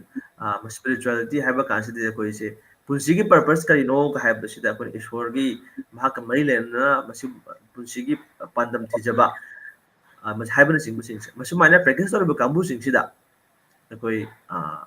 मसि मोन रिसर्च तौरिबसे अमेरिका दा तौब रिसर्च तौबुदि हार्वर्ड ना मखोय तौरपसिदा मी से चौराकना केस से लिसिंग कुनमंगा लिसिंग 35 दगी हौरगा कुनमंगा 35 बाउ की मी मसिंग से मसिदा चही 10 अमा कुन अमा हेना मखोय स्टडी तौरप थोरपने मसिगी मखोय फाइंडिंग मैम से अद कई हाय रिलीजियस अतरगा स्पिरिचुअल प्रैक्टिस तौब कांबु सिंगदी मखोयदा सुसाइड की टेंडेंसी यामना हंदे एंटी सोशल ओइबगे चांग यामना हंदे इमुंग मनुंग दा लैबा खना चना थोकु मतम दुदा मखोयना मदु हैंडल तौबो ngami amasung छात्र ओरगना मखोयगी ꯄꯨꯟꯁꯤꯁꯦ ꯑꯩꯈꯣꯏ ꯁ꯭ꯇꯗꯤ ꯑꯣꯔꯤꯌꯦꯟ ꯇꯧꯕ ꯉꯝꯕ ꯑꯃꯗꯤ ꯑꯩꯈꯣꯏꯒꯤ ꯄꯨꯟꯁꯤꯒꯤ ꯄꯔꯄꯁꯀꯁꯦ ꯈꯪꯕ ꯉꯝꯕ ꯑꯁꯤꯒꯨꯝꯕꯒꯤ ꯆꯥꯡꯁꯦ ꯃꯈꯣꯏꯗ ꯋꯥꯡꯉꯤ ꯍꯥꯏꯕꯁꯤꯁꯨ ꯃꯁꯤ ꯃꯈꯣꯏ ꯇꯥꯛꯄꯤꯔꯛꯑꯕꯅꯦꯕ ꯑꯗꯒꯤ ꯑꯃꯨꯛ ꯀꯩꯗꯧꯔꯦ ꯑꯩꯈꯣꯏꯒꯤ ꯏꯃ꯭ꯌꯨꯟ ꯁꯤꯁꯇꯦꯝ ꯐꯒꯠꯂꯤ ꯍꯥꯏ ꯏꯃ꯭ꯌꯨꯟ ꯁꯤꯁꯇꯦꯝ ꯐꯒꯠꯂꯤ ꯑꯃꯁꯨꯡ ꯑꯩꯈꯣꯏ ꯍꯥꯔꯠ ꯅꯠꯇ꯭ꯔꯒ ꯕ꯭ꯔꯦꯟꯒꯤ ꯑꯩꯈꯣꯏ ꯐꯤꯕꯝꯁꯦ ꯐꯒꯠꯍꯜꯂꯤ ꯄꯨꯟꯁꯤ ꯁꯥꯡꯍꯜꯂꯤ ꯑꯗꯨꯗꯤ ꯉꯁꯥꯏ ꯄꯨꯟꯁꯤ ꯁꯥꯡꯍꯜꯂꯤ ꯍꯥꯏꯈꯤ ꯃꯌꯥꯝꯗꯣ ꯃꯁꯤ ꯍꯔꯕꯥꯔꯠꯅꯁꯨ ꯌꯥꯔꯤꯕ ꯏꯃ꯭ꯌꯨꯟ ꯁꯤꯁꯇꯦꯝ ꯃꯇꯥꯡꯗ ꯑꯃꯇꯪ ꯍꯥꯏꯖꯔꯝꯃꯤ ꯑꯩꯈꯣꯏꯅ ꯑꯦꯀꯥꯗꯁꯤꯅ ꯑꯃ ꯇꯧꯏ ꯑꯦꯀꯥꯗꯁꯤ ꯄꯥꯂꯟ ꯇꯧꯕ ꯀꯥꯟꯁꯤꯗ ꯅꯨꯃꯤꯠ 35 ꯂꯩꯔꯒ ꯂꯥꯛꯀꯗꯧꯅꯤ ꯑꯦꯀꯥꯗꯁꯤ ꯉꯁꯥꯏ ꯁꯥꯏꯟꯁꯇ ꯍꯥꯏꯈꯤꯕꯗꯣ ꯅꯨꯃꯤꯠ 35 ꯃꯇꯨꯡ ꯂꯥꯛꯄ ꯍꯥꯏꯕꯗꯣ ꯑꯗꯨꯗꯤ ꯑꯦꯀꯥꯗꯁꯤ ꯄꯥꯂꯟ ꯇꯧꯕ ꯀꯥꯟꯁꯤꯗ ꯀꯩꯗꯧꯔꯦ ꯍꯥꯟꯅ ꯆꯥꯕ ꯑꯩꯈꯣꯏꯅ ꯆꯥꯛ ꯅꯨꯡ ꯏꯟꯁꯥꯡ ꯍꯦꯛꯇ ꯃꯊꯦꯜ ꯂꯨꯀꯣꯏ ꯃꯌꯥꯝ ꯇꯧꯕꯁꯦ ꯊꯥꯎ ꯊꯨꯝ ꯃꯌꯥꯝ ꯇꯧꯕꯁꯦ ꯃꯁꯤ ꯈꯔ ꯍꯟꯊꯔꯅꯤ ꯆꯦꯡ ꯆꯥꯛ ꯆꯥꯕ ꯌꯥꯗ꯭ꯔꯦ ꯍꯋꯥꯏ ꯆꯦꯡꯋꯥꯏ ꯆꯥꯕ ꯌꯥꯗ꯭ꯔꯦ ꯍꯥꯏꯔꯛꯄꯅꯤꯅ ꯃꯅꯥ ꯃꯁꯤꯡ ꯁꯪꯒꯣꯝ ꯅꯨꯡꯒꯣꯝ ꯑꯗꯒꯤ ꯎꯍꯩ ꯋꯥꯍꯩ ꯂꯣꯏꯅꯃꯛ ꯆꯥꯕ ꯌꯥꯏ ꯀꯩꯅꯣꯁꯦ ꯃꯅꯥ ꯃꯁꯤꯡ ꯁꯣꯔꯤ ꯃꯁꯤ ꯑꯩꯈꯣꯏꯅ ꯀꯩꯅꯣ ꯎꯍꯩ ꯋꯥꯍꯩꯆꯤꯡꯕ ꯃꯌꯥꯝꯁꯦ ꯑꯁꯤ ꯆꯥꯔꯛꯄ ꯀꯥꯟꯁꯤꯗ ꯀꯩꯗꯧꯒꯦ ꯍꯥꯏꯕꯗ ꯑꯩꯈꯣꯏꯒꯤ ꯍꯛꯆꯥꯡꯁꯤꯗ ꯕ꯭ꯔꯦꯟꯁꯤꯅ ꯈ꯭ꯋꯥꯏꯗꯒꯤ ꯆꯥꯡ ꯋꯥꯡꯅ ꯒ꯭ꯂꯨꯀꯣꯁ ꯁꯤꯖꯤꯟꯅꯩ ꯍꯥꯏ ꯀꯩꯅꯣ ꯑꯩꯈꯣꯏ ꯍꯛꯆꯥꯡꯒꯤ ꯑꯣꯔꯒꯥꯟ ꯃꯌꯥꯝꯁꯤ ꯃꯅꯨꯡꯁꯤꯗ ꯑꯗꯨꯗꯤ ꯆꯥꯛꯇꯣ ꯆꯥꯔꯛꯇ꯭ꯔꯦ ꯑꯗꯨ ꯍꯥꯏꯕꯗꯤ ꯀꯩꯅꯣ ꯀꯥꯔꯕꯣꯍꯥꯏꯗ꯭ꯔꯦꯠ ꯑꯣꯔ ꯒ꯭ꯂꯨꯀꯣꯖꯁꯤ ꯍꯛꯆꯥꯡꯗ ꯆꯪꯕꯒꯤ ꯆꯥꯡ ꯋꯥꯠꯂꯛꯑꯦ ꯍꯥꯏꯕ ꯑꯗꯨꯗꯤ ꯕ꯭ꯔꯦꯟꯗ ꯆꯪꯒꯗꯧꯕ ꯒ꯭ꯂꯨꯀꯣꯖꯀꯤ ꯆꯥꯡꯗꯨꯗꯤ ꯃꯥꯏ ꯄꯤꯗꯕꯗꯤ ꯌꯥꯗꯦ ꯃꯗꯨ ꯄꯤꯗ꯭ꯔꯗꯤ ꯑꯩꯈꯣꯏ ꯕ꯭ꯔꯦꯟꯁꯦ ꯗꯦꯠ ꯑꯣꯏꯗꯣꯔꯤꯕꯅꯤ ꯑꯗꯨꯅ ꯃꯗꯨ ꯄꯤꯅꯕ ꯍꯣꯠꯅꯔꯛꯄꯗ ꯀꯩꯗꯧꯔꯦ ꯑꯇꯣꯞꯄ ꯍꯛꯆꯥꯡꯒꯤ ꯑꯣꯔꯒꯥꯟ ꯃꯌꯥꯝꯁꯤꯗ ꯆꯪꯉꯝꯕ ꯉꯁꯥꯏ ꯒ꯭ꯂꯨꯀꯣꯖꯀꯤ ꯆꯥꯡꯁꯦ ꯃꯗꯨ ꯍꯟꯊꯈ꯭ꯔꯅꯦꯕ ꯃꯁꯤ ꯑꯩꯈꯣꯏ ꯕ꯭ꯔꯦꯟꯗ ꯍꯥꯏꯄꯣꯊꯥꯂꯥꯃꯁꯅ ꯑꯃ ꯂꯩ ꯑꯃꯗꯤ ꯄꯤꯅꯤꯌꯦꯜ ꯑꯅ ꯑꯃꯒ ꯂꯩꯔꯤ ꯑꯗꯨ ꯃꯈꯣꯏꯁꯤꯅ ꯀꯟꯇ꯭ꯔꯣꯜ ꯇꯧꯔꯛꯀꯗꯧꯔꯤꯕꯅꯤ ꯍꯦꯛ ꯃꯁꯤ ꯋꯥꯠꯂꯛꯄ ꯀꯥꯟꯁꯤꯗ ꯕ꯭ꯔꯦꯟꯗ ꯆꯪꯗꯕꯗꯤ ꯌꯥꯗꯦꯅ ꯕ꯭ꯔꯦꯟꯗ ꯄꯤꯈꯤꯗꯣꯏꯅꯦ ꯄꯣꯠꯁꯦ ꯉꯁꯥꯏ ꯕꯣꯗꯤ ꯔꯤꯁꯣꯔꯁ ꯃꯌꯥꯝꯁꯦ ꯑꯗꯨꯗꯤ ꯍꯛꯆꯥꯡꯒꯤ ꯑꯇꯩ ꯑꯣꯔꯒꯥꯟꯁꯤꯡꯁꯤꯗꯗꯤ ꯃꯁꯤ ꯒ꯭ꯂꯨꯀꯣꯖꯁꯦ ꯃꯣꯏꯗ ꯁ꯭ꯇꯥꯔꯞ ꯇꯧꯔꯦꯕ ꯍꯥꯏꯗꯤ ꯒ꯭ꯂꯨꯀꯣꯖꯁꯦ ꯃꯣꯏꯗ ꯐꯪꯗ꯭ꯔꯕꯅꯤꯅ ꯐꯪꯕ ꯆꯥꯡ ꯍꯟꯊꯈ꯭ꯔꯦ ꯆꯥꯡ ꯍꯟꯊꯔꯕꯅꯤꯅ ꯀꯩꯗꯧꯔꯤ ꯍꯧꯖꯤꯛ ꯊꯕꯛ ꯇꯧꯗꯕꯗꯤ ꯌꯥꯗꯦ ꯊꯕꯛꯀꯤ ꯇꯧꯒꯗꯧꯔꯤꯕꯅꯤ ꯀꯤꯗꯅꯤꯁꯨ ꯂꯤꯚꯔꯁꯨ ꯃꯁꯤ ꯃꯌꯥꯝꯁꯦ ꯑꯗꯨ ꯃꯈꯣꯏꯗ ꯐꯪꯒꯗꯧꯕ ꯒ꯭ꯂꯨꯀꯣꯖ ꯑꯗꯨ ꯐꯪꯉꯛꯇ꯭ꯔꯕꯅꯤꯅ ꯃꯈꯣꯏꯁꯦ ꯀꯩꯗꯧꯔꯦ ꯃꯤꯅꯤꯃꯝ ꯒ꯭ꯂꯨꯀꯣꯖ ꯏꯟꯇꯦꯛꯇ ꯉꯁꯥꯏꯒꯤ ꯑꯦꯗꯤꯀ꯭ꯋꯦꯠ ꯑꯥꯎꯠꯄꯨꯠꯇꯨ ꯄꯤꯔꯛꯀꯗꯣꯏꯅꯦ ꯆꯞ ꯆꯥꯕ ꯊꯕꯛꯇꯤ ꯇꯧꯔꯛꯀꯗꯧꯔꯤꯕ ꯑꯗꯨꯅ ꯍꯥꯏꯕꯗꯤ ꯀꯔꯤꯅꯣ ꯑꯟꯅꯦꯁꯦꯁꯔꯤ ꯊꯕꯛ ꯃꯌꯥꯝ ꯑꯃ ꯃꯗꯨ ꯃꯣꯏ ꯂꯦꯞꯄꯛꯑꯅꯤ ꯑꯗꯒꯤ ꯃꯈꯣꯏꯒꯤ ꯊꯕꯛꯇ ꯑꯄꯟꯕ ꯄꯤꯕ ꯃꯌꯥꯝ ꯍꯥꯏꯕꯗꯤ ꯇꯣꯛꯁꯤꯟ ꯃꯌꯥꯝꯁꯦ ꯃꯈꯣꯏ ꯔꯤꯂꯤꯁ ꯇꯧꯔꯛꯑꯅꯦꯕ ꯑꯗꯨꯗꯤ ꯀꯩꯗꯧꯔꯦ ꯀꯤꯗꯅꯤ ꯑꯃꯗꯤ ꯂꯤꯚꯔ ꯇꯣꯉꯥꯟ ꯇꯣꯉꯥꯟꯕ ꯍꯛꯆꯥꯡ ꯀꯌꯥꯠ ꯃꯌꯥꯝꯁꯤꯗꯒꯤ ꯃꯈꯣꯏꯁꯦ ꯃꯊꯟꯇ ꯗꯤꯇꯣꯛꯁꯤꯐꯤꯀꯦꯁꯟ ꯇꯧꯔꯦ ꯑꯩꯈꯣꯏꯅ ꯗꯤꯇꯣꯛꯁ ꯍꯥꯏꯕꯁꯦ ꯑꯗꯣ ꯗꯤꯇꯣꯛꯁ ꯇꯧꯔꯕꯅꯤꯅ ꯀꯩꯗꯧꯔꯅꯤ ꯑꯃꯅ ꯀꯩꯗꯧꯏ ꯍꯛꯆꯥꯡꯒꯤ ꯏꯃ꯭ꯌꯨꯟ ꯁꯤꯁꯇꯦꯝ ꯋꯥꯡꯈꯠꯍꯜꯂꯛꯑꯅꯦꯕ ꯀꯩꯒꯤꯅꯣ ꯍꯥꯏꯕꯗ ꯆꯞ ꯆꯥꯕ ꯃꯥꯒꯤ ꯗꯤꯐꯦꯟꯁ ꯃꯦꯀꯥꯅꯤꯖꯝ ꯃꯌꯥꯝꯁꯦ ꯃꯁꯤ ꯆꯂꯥꯏꯒꯗꯕ ꯒ꯭ꯂꯨꯀꯣꯖ ꯆꯥꯡꯗꯣ ꯋꯥꯠꯂꯛꯑꯕꯅꯤꯅ ꯉꯁꯥꯏꯒꯤ ꯏꯃ꯭ꯌꯨꯟ ꯁꯤꯁꯇꯦꯝ ꯃꯁꯤ ꯕꯨꯁ ꯇꯧꯗꯕ ꯌꯥꯗ꯭ꯔꯦ ꯍꯛꯆꯥꯡꯁꯦ ꯃꯊꯟ ꯐꯒꯠꯂꯛꯑꯦ ꯑꯗꯨ ꯃꯁꯤ ꯑꯩꯈꯣꯏꯅ ꯑꯦꯀꯥꯗꯁꯤ ꯄꯥꯂꯟ ꯇꯧꯕ ꯑꯗꯩ ꯐꯥꯁꯇꯤꯡ ꯍꯥꯏꯕꯁꯦ ꯃꯁꯤꯗ ꯑꯗꯨꯝ ꯃꯊꯟ ꯂꯣꯏꯅꯔꯛꯄꯅꯦꯕ ꯁꯤꯒꯤ ꯃꯌꯥꯝꯁꯦ ꯑꯗꯨꯗꯤ ꯍꯥꯏ ꯁꯨꯃꯥꯏꯅ ꯏꯟꯇꯔꯃꯤꯇꯦꯟ ꯐꯥꯁꯇꯤꯡ ꯇꯧꯔꯛꯄꯁꯦ ꯑꯃꯅ ꯆꯥꯕꯁꯦ ꯑꯩꯈꯣꯏ ꯒꯦꯞ ꯂꯩꯍꯟꯕꯤꯌꯨ ꯍꯥꯏ ꯑꯩꯈꯣꯏꯒꯤ ꯀꯩ ꯍꯥꯏꯇꯥꯔꯦ ꯔꯦꯟꯗꯝꯂꯤ ꯄꯪꯆꯥ ꯆꯥꯁꯤꯟꯕ ꯅꯠꯇ꯭ꯔꯒ ꯑꯩꯈꯣꯏ ꯀꯩ ꯍꯥꯏꯅꯩ ꯁ꯭ꯅꯦꯀꯤꯡ ꯇꯧꯕ ꯁ꯭ꯅꯦꯀꯤꯡꯁꯦ ꯉꯥꯏꯍꯥꯛ ꯂꯩ ꯑꯃꯃꯨꯛ ꯆꯥꯅꯤ ꯑꯃꯃꯨꯛ ꯆꯥꯅꯤ ꯁꯤꯒꯤ ꯍꯦꯕꯤꯠꯁꯦ ꯐꯠꯇꯦ ꯑꯗꯨꯒꯤ ꯃꯍꯨꯠꯇ ꯀꯔꯤꯒꯨꯝꯕ ꯑꯩꯈꯣꯏꯗ ꯍꯣꯏ ꯄꯨꯛꯇ ꯑꯜꯁꯔꯒꯨꯝꯕ ꯅꯠꯇ꯭ꯔꯒ ꯒꯦꯁꯇ꯭ꯔꯥꯏꯇꯤꯁꯀꯨꯝꯕ ꯂꯩꯕꯤꯔꯒꯗꯤ ꯆꯥꯐꯝ ꯊꯣꯛꯄ ꯈꯔ ꯊꯥꯎ ꯊꯨꯝ ꯌꯥꯝ ꯌꯥꯎꯗꯕ ꯌꯥꯝ ꯂꯥꯏꯠ ꯑꯣꯏꯕ ꯀꯔꯤꯒꯨꯝꯕ ꯑꯩꯈꯣꯏ ꯃꯅꯤꯄꯨꯔꯗ ꯍꯥꯏꯔꯒꯅ ꯀꯕꯣꯛ ꯅꯨꯡꯕꯣꯛ ꯆꯦꯡꯄꯥꯛꯅꯆꯤꯡꯕ ꯑꯁꯤꯒꯨꯝꯕ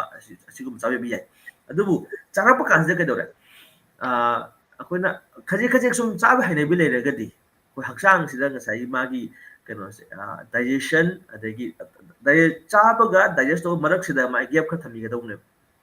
ꯑꯗꯒꯤ ꯆꯥꯔꯛꯄ ꯀꯥꯟꯁꯤꯗ ꯑꯩꯈꯣꯏꯅ ꯐꯖꯅ ꯁꯥꯏꯔꯒ ꯆꯥꯕꯤꯌꯨꯒ ꯍꯥꯏꯔꯤꯕ ꯃꯇꯝꯁꯦ ꯁꯥꯏꯕꯒ ꯑꯩꯈꯣꯏꯗꯤ ꯗꯥꯏꯖꯦꯁꯟ ꯇꯧꯔꯛꯄꯁꯤꯗ ꯃꯁꯤ ꯄꯨꯛꯇ ꯇꯨꯝꯕ ꯅꯠꯇꯦ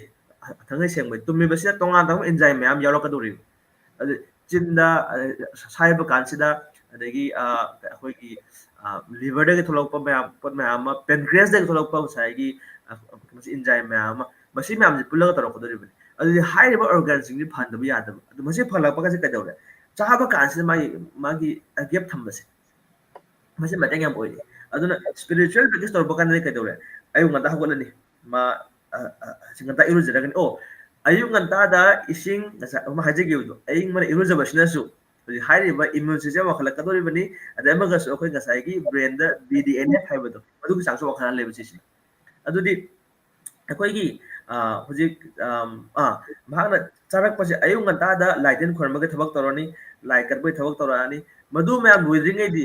ꯑꯩꯁꯦ ꯌꯥꯔꯤꯉꯩ ꯆꯥꯗꯕ ꯍꯥꯏꯅ ꯑꯃ ꯂꯩꯌꯦꯕ ꯑꯗꯨꯕꯨ ꯑꯃꯨꯛꯁꯨ ꯑꯩꯈꯣꯏꯅ ꯍꯦꯜꯊ ꯀꯟꯁꯔꯟ ꯂꯩꯔꯕ ꯇꯥꯔꯒꯗꯤ ꯑꯜꯁꯔꯒꯨꯝꯕ ꯂꯩꯕꯤꯕ ꯇꯥꯔꯒꯗꯤ ꯈꯖꯤꯛ ꯆꯥꯕ ꯀꯩꯁꯨ ꯀꯥꯏꯗꯦ ꯑꯗꯨ ꯍꯥꯏꯔꯤꯕ ꯃꯌꯥꯝ ꯇꯧꯔꯛꯄ ꯀꯥꯟꯗ ꯀꯩꯗꯧꯏ ꯉꯁꯥꯏ ꯃꯥꯅ ꯃꯥꯒꯤ ꯀꯩ ꯍꯥꯏꯇꯥꯔꯦ ꯄꯪꯆꯥꯗ ꯆꯥꯁꯜꯂꯝꯕꯗꯣ ꯃꯗꯨ ꯍꯩꯅꯕꯤꯗꯨ ꯍꯟꯊꯔꯛꯑꯦ ꯀꯩꯒꯤꯅꯣ ꯍꯥꯏꯕꯗ ꯃꯥꯁꯦ ꯅꯥꯝ ꯁꯣꯟꯕ ꯑꯗꯨꯗꯒꯤ ꯁ꯭ꯄꯤꯔꯤꯆꯨꯋꯦꯜ ꯂꯥꯏꯔꯤꯛ ꯄꯥꯕ ꯁ꯭ꯄꯤꯔꯤꯆꯨꯋꯦꯜ ꯗꯤꯁꯀꯁꯟ ꯇꯧꯕ ꯑꯃꯗꯤ ꯀꯔꯤꯒꯨꯝꯕ ꯄꯔꯄꯁꯐꯨꯜ ꯑꯣꯏꯕ ꯊꯕꯛ ꯈꯔ ꯇꯧꯒꯦ ꯅꯠꯇ꯭ꯔꯒ ꯀꯔꯤꯒꯨꯝꯕ ꯀꯟꯁꯇ꯭ꯔꯛꯇꯤቭ ꯄ꯭ꯂꯥꯅꯤꯡ ꯈꯔ ꯇꯧꯒꯦ ꯍꯥꯏꯕꯁꯦ ꯃꯁꯤ ꯁ꯭ꯄꯤꯔꯤꯆꯨꯋꯦꯜ ꯑꯣꯏꯕ ꯃꯤ ꯑꯃꯒꯤꯗꯤ ꯃꯥꯁꯦ ꯃꯊꯟ ꯂꯥꯛꯑꯦꯕ ꯁꯤꯒꯨꯝꯕ ꯃꯌꯥꯝꯁꯦ ꯑꯗꯨ ꯃꯁꯤ ꯂꯥꯛꯄ ꯀꯥꯟꯗ ꯀꯩꯗꯧꯔꯦ ꯃꯥꯒꯤ ꯍꯛꯆꯥꯡꯁꯦ ꯃꯊꯟ ꯐꯒꯠꯂꯛꯄ ꯍꯥꯏꯇꯥꯔꯦ ꯑꯗꯨ ꯃꯁꯤ ꯍꯛꯆꯥꯡꯁꯦ ꯑꯩꯈꯣꯏꯅ ꯐꯒꯠꯂꯛꯄꯁꯦ ꯀꯃꯥꯏꯅ ꯈꯪꯉꯤ ꯑꯩꯈꯣꯏꯒꯤ ꯃꯥꯏꯊꯣꯡꯗꯨꯁꯨ ꯈꯪꯒꯗꯣꯔꯤꯅꯤ face is index of the mind ꯍꯥꯏꯕꯁꯦ ꯑꯗꯨ ꯃꯁꯤꯒꯤ ꯀꯟꯀ꯭ꯂꯨꯖꯟꯗ ꯑꯩꯈꯣꯏꯅ ꯑꯃ ꯄꯣꯠ ꯊꯝꯖꯕ ꯌꯥꯕꯁꯦ ꯑꯍꯥꯔ ꯁꯨද්ධꯧ ꯁत्व शुद्धि ꯍꯥꯏꯅ ꯑꯃ ꯂꯩ ꯆꯥꯕꯁꯦ ꯁꯦꯡꯉꯕꯣꯏꯗꯤ ꯑꯩꯒꯤ ꯄꯨꯟꯁꯤꯁꯦ ꯌꯥꯝꯅ ꯁꯦꯡꯕ ꯑꯣꯏꯔꯦ ꯁत्व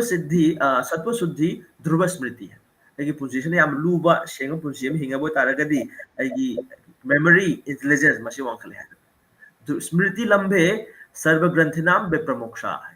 ꯃꯁꯤ ꯑꯩꯒꯤ ꯏꯟꯇꯦꯂꯤꯖꯦꯟꯁ ꯑꯦꯟ ꯃꯦꯃꯣꯔꯤ ꯃꯁꯤ ꯋꯥꯡꯈꯠꯂꯛꯑꯕ ꯇꯥꯔꯒꯗꯤ ꯑꯩꯒꯤ ꯄꯨꯟꯁꯤꯒꯤ ꯄꯥꯟꯗꯝꯁꯦ ꯀꯔꯤꯅꯣ ꯑꯩꯅ ꯇꯧꯒꯗꯕꯁꯦ ꯀꯔꯤꯅꯣ ꯍꯥꯏꯕꯁꯦ ꯑꯩ ꯈꯪꯕ ꯉꯝꯃꯒꯅꯤ ꯁꯥꯁꯇ꯭ꯔ ꯄꯥꯖꯕꯗꯒꯤ ꯇꯥꯖꯕꯗꯒꯤ ꯑꯃꯁꯨꯡ ꯑꯩꯒꯤ ꯄꯨꯟꯁꯤꯗ ꯂꯩꯔꯤꯕ ꯉꯁꯥꯏ ꯆꯦꯟꯅꯈꯤꯕ ꯃꯌꯥꯝꯗꯣ ꯑꯩ ꯉꯁꯥꯏꯒꯤ ꯀ꯭ꯔꯥꯏꯁꯤꯁ ꯃꯌꯥꯝ ꯂꯩꯈꯤꯕ ꯃꯌꯥꯝꯗꯣ ꯑꯗꯨ ꯀ꯭ꯔꯥꯏꯁꯤꯁꯇꯨ ꯑꯩ ꯃꯗꯨ ꯍꯦꯟꯗꯜ ꯇꯧꯕ ꯉꯝꯃꯒꯅꯤ ꯑꯃꯗꯤ ꯃꯁꯤꯒꯤ ꯑꯐꯥꯄꯨꯟ ꯃꯌꯥꯝꯁꯦ ꯆꯌꯦꯠꯅꯕꯁꯤꯡꯁꯤꯗꯒꯤ ꯑꯩꯈꯣꯏꯁꯦ ꯀꯣꯛꯄ ꯉꯝꯖꯒꯅꯤ ꯍꯥꯏꯕꯗꯨꯅꯦꯕ ꯑꯗꯨ ꯃꯁꯤ ꯑꯩꯈꯣꯏ ꯌꯦꯡꯖꯕ ꯌꯥꯕ ꯁ꯭ꯄꯤꯔꯤꯆꯨꯋꯦꯜꯗꯤ ꯍꯥꯏꯕꯁꯦ ꯃꯁꯤꯅ ꯑꯩꯈꯣꯏꯗ ꯊꯪꯉꯩ ꯁꯦꯡꯕ ꯄꯨꯟꯁꯤꯒꯤ ꯄꯔꯄꯁ ꯑꯁꯤꯕꯨ ꯑꯃꯗꯤ ꯄꯨꯟꯁꯤꯒꯤ ꯃꯤꯅꯤꯡ ꯑꯩꯒꯤ ꯒꯣꯜꯁꯦ ꯃꯁꯤ ꯌꯧꯍꯜꯂꯤꯕꯁꯦ ꯃꯁꯤ ꯀꯥꯟꯅꯕꯁꯦ ꯑꯩꯈꯣꯏ ꯂꯣꯏꯅꯃꯛꯅ ꯃꯁꯤ ꯂꯧꯅ ꯍꯣꯠꯅꯒꯗꯧꯕꯅꯤ ꯍꯥꯏꯕꯁꯦ ꯑꯃꯁꯨꯡ ꯃꯁꯤ ꯍꯥꯏꯔꯤꯕ ꯄꯨꯝꯅꯃꯛꯁꯦ ꯍꯧꯖꯤꯛꯁꯨ ꯃꯃꯥꯡꯉꯩꯗꯗꯤ ꯑꯍꯜ ꯂꯃꯟ ꯑꯗꯒꯤ ꯂꯥꯏꯔꯤꯛꯇ ꯍꯥꯏꯕꯅꯤ ꯑꯗꯒꯤ ꯂꯥꯏ ꯈꯣꯏꯔꯝꯃꯤꯅ ꯍꯥꯏꯕꯅꯤꯅ ꯍꯥꯏꯅꯕ ꯑꯗꯨꯕꯨ ꯊꯥꯡꯉꯩ ꯁꯦꯡꯕ ꯌꯥꯝꯅ ꯁꯥꯏꯟꯇꯤꯐꯤꯛ ꯑꯣꯏꯕ ꯍꯤꯔꯝ ꯉꯥꯛꯇ ꯑꯣꯏ ꯂꯩꯔꯝꯕ ꯍꯥꯏꯇꯥꯔꯦ ꯍꯧꯖꯤꯛꯀꯥꯟꯒꯤ ꯔꯤꯁꯦꯟ ꯁꯥꯏꯟꯇꯤꯐꯤꯛ ꯔꯤꯁꯔꯁ ꯃꯇꯨꯡ ꯏꯟꯅ ꯑꯗꯨꯅ ꯑꯩꯈꯣꯏꯅ ꯁ꯭ꯄꯤꯔꯤꯆꯨꯋꯦꯜ ꯄ꯭ꯔꯦꯛꯇꯤꯁꯁꯦ ꯈꯔ ꯂꯩꯔꯕꯣꯏꯗꯤ ꯑꯩꯈꯣꯏ ꯄꯨꯟꯁꯤꯒꯤ ꯋꯦꯜ ꯕꯤಯಿಂಗ್ ꯑꯗ physical well being mental emotional well being ꯍꯥꯏꯕꯁꯦ ꯃꯁꯤ ꯌꯥꯝꯅ ꯅꯦꯆꯔꯦꯜ ꯑꯣꯏꯅ ꯑꯩꯈꯣꯏꯅ ꯐꯪꯖꯕ ꯌꯥꯏ ꯍꯥꯏꯕꯁꯤ ꯃꯁꯤꯃ ꯊꯝꯖꯒꯦ ꯍꯔꯦ ꯀ꯭ꯔꯤꯁꯅ Hare Krishna. ꯌꯥꯝꯅ ꯅꯨꯡꯉꯥꯏꯖꯔꯦ ꯉꯁꯤꯒꯤ ꯇꯣꯄꯤꯛꯁꯤ ꯑꯩꯈꯣꯏꯒꯤ ꯋꯦꯜ ꯕꯤయింꯒꯁꯤ ꯑꯩꯈꯣꯏꯅ ꯁꯥꯏꯟꯇꯤꯐꯤꯀꯦꯜꯂꯤ ꯄ꯭ꯔꯨꯚꯟ ꯇꯧꯔꯕꯁꯤꯒ ꯑꯩꯈꯣꯏ ꯁ꯭ꯄꯤꯔꯤꯆꯨꯋꯦꯜꯒꯤ ꯄ꯭ꯔꯦꯛꯇꯤꯁꯁꯤꯒ ꯇꯥꯏ ꯑꯞ ꯇꯧꯕꯤꯔꯒ ꯔꯥꯃꯥꯅꯨꯖꯟꯅ ꯑꯩꯈꯣꯏ ꯃꯌꯥꯝꯗ ꯇꯥꯛꯄꯤꯕꯒꯤꯗꯃꯛꯇ ꯑꯗꯣ ꯑꯩꯈꯣꯏꯅ ꯀ꯭ꯋꯦꯁꯟ ꯑꯦꯟ ꯑꯟꯁꯔ ꯈꯤꯇꯪ ꯑꯃꯨꯛ ꯍꯪꯖꯒꯦꯀꯣ ꯑꯗꯨꯒ ꯌꯦꯡꯕꯤꯔꯤꯕ ꯄꯨꯝꯅꯃꯛꯅꯁꯨ ꯑꯦꯅꯤ ꯀ꯭ꯋꯦꯁꯟ ꯂꯩꯕꯤꯔꯒꯁꯨ ꯑꯗꯨꯝ ꯑꯣꯐꯂꯥꯏꯟꯗ ꯌꯦꯡꯕꯤꯔꯁꯨ ꯑꯗꯨꯝ ꯀ꯭ꯋꯦꯁꯟ ꯍꯪꯕꯤꯔꯛꯎ ꯑꯩꯈꯣꯏꯅ ꯀꯃꯦꯟ ꯈꯨꯗꯤꯡꯃꯛ ꯔꯦꯁꯄꯣꯟꯁ ꯇꯧꯗ꯭ꯔꯒꯁꯨ ꯂꯣꯏꯅꯃꯛ ꯑꯩꯈꯣꯏꯅ ꯄꯥꯖꯩ ꯑꯗꯨꯒ ꯑꯩꯈꯣꯏꯅ ꯏꯟꯄꯨꯠꯁꯦ ꯂꯧꯔꯒ ꯑꯗꯨꯝ ꯅꯦꯛꯁ ꯁꯦꯁꯟꯗ ꯑꯗꯨꯝ ꯑꯩꯈꯣꯏꯅ ꯑꯃꯨꯛ ꯀ꯭ꯋꯦꯁꯟꯁꯦ ꯑꯃꯨꯛ ꯑꯩꯈꯣꯏꯅ ꯑꯗꯨꯒꯤ ꯃꯇꯨꯡ ꯏꯟꯅ ꯄ꯭ꯂꯥꯟ ꯇꯧꯖꯩ ꯍꯥꯏꯖꯕ ꯇꯥꯔꯦ ꯑꯗꯩ ꯈ꯭ꯋꯥꯏ ꯐꯥꯔꯁꯇ ꯀꯩꯅꯣ ꯌꯥꯝ ꯅꯨꯡꯉꯥꯏꯅ ꯍꯧꯗꯣꯛꯈꯤꯕꯗ ꯑꯩꯈꯣꯏ ꯑꯕꯗꯨꯜ ꯀꯂꯥꯝꯒ ꯑꯩꯈꯣꯏꯒꯤ ꯁ꯭ꯋꯥꯃꯤ ꯗꯥꯃꯣꯗꯔꯒꯁꯦ ꯎꯅꯈꯤꯕꯁꯦ ꯑꯩ ꯈꯪꯗꯦ ꯑꯣ ꯑꯗꯨꯒꯤ ꯋꯥꯔꯤ ꯂꯤꯕꯤꯔꯝꯃꯦꯕ Very interesting. ꯃꯁꯤ ꯃꯍꯥꯔꯥꯖꯅ ꯀꯣꯟꯐꯔꯦꯟꯁ ꯑꯃ ꯇꯧꯈꯤ ꯀꯜꯀꯇꯥꯗ thoughts on synthesis of science and religion haidana madada mkhoi nobel laureate su mayam yawi adugi matungda Abdul Kalamna president oirab matamsida akoi Damodar Maharaj unabi bani adu hai hojik wahum se yam faza wahum ne ma habirami base akoina dharma haraba kanda tonga tonga akoi sum ai gi dharma na sini ma gi dharma na sini har akoi se differentiation gi wakhala ma lakpase khenahan bas mase dai dogani dharma si religion se advance oiraba kanda madugi post graduate studies spirituality ne hai akoi sum religion hai na sum lei nataba spirituality gi thak kha ka dogani spiritual oiba kanda loi chap manare ishwara mantani akoi loinak se magi macha ngatani haina akoi khanba ngamani ꯍꯥꯏꯗꯤ ꯔꯤꯂꯤꯖꯟꯒꯤ ꯈꯠꯅꯗꯅ ꯇꯧꯔꯤ ꯃꯌꯥꯝꯁꯦ ꯁꯤ ꯅꯠꯇꯕ ꯔꯤꯂꯤꯖꯟꯁꯤꯅ ꯃꯈꯥꯗ ꯃꯥꯒꯤ ꯉꯁꯥꯏꯒꯤ ꯑꯍꯥꯟꯕꯗ ꯑꯩꯅ it's actually very interesting, right? Like when I met you, you said you described yourself as Lambi Takwa. And I was very amazed, like, hey, Lambi Takwa. So it's like Lambi Takwa, then religion, then spirituality. So it's like the whole map is like clicking and coming together. So it's been a very interesting journey for me. So this is the book. Yeah, have given it. You have given this.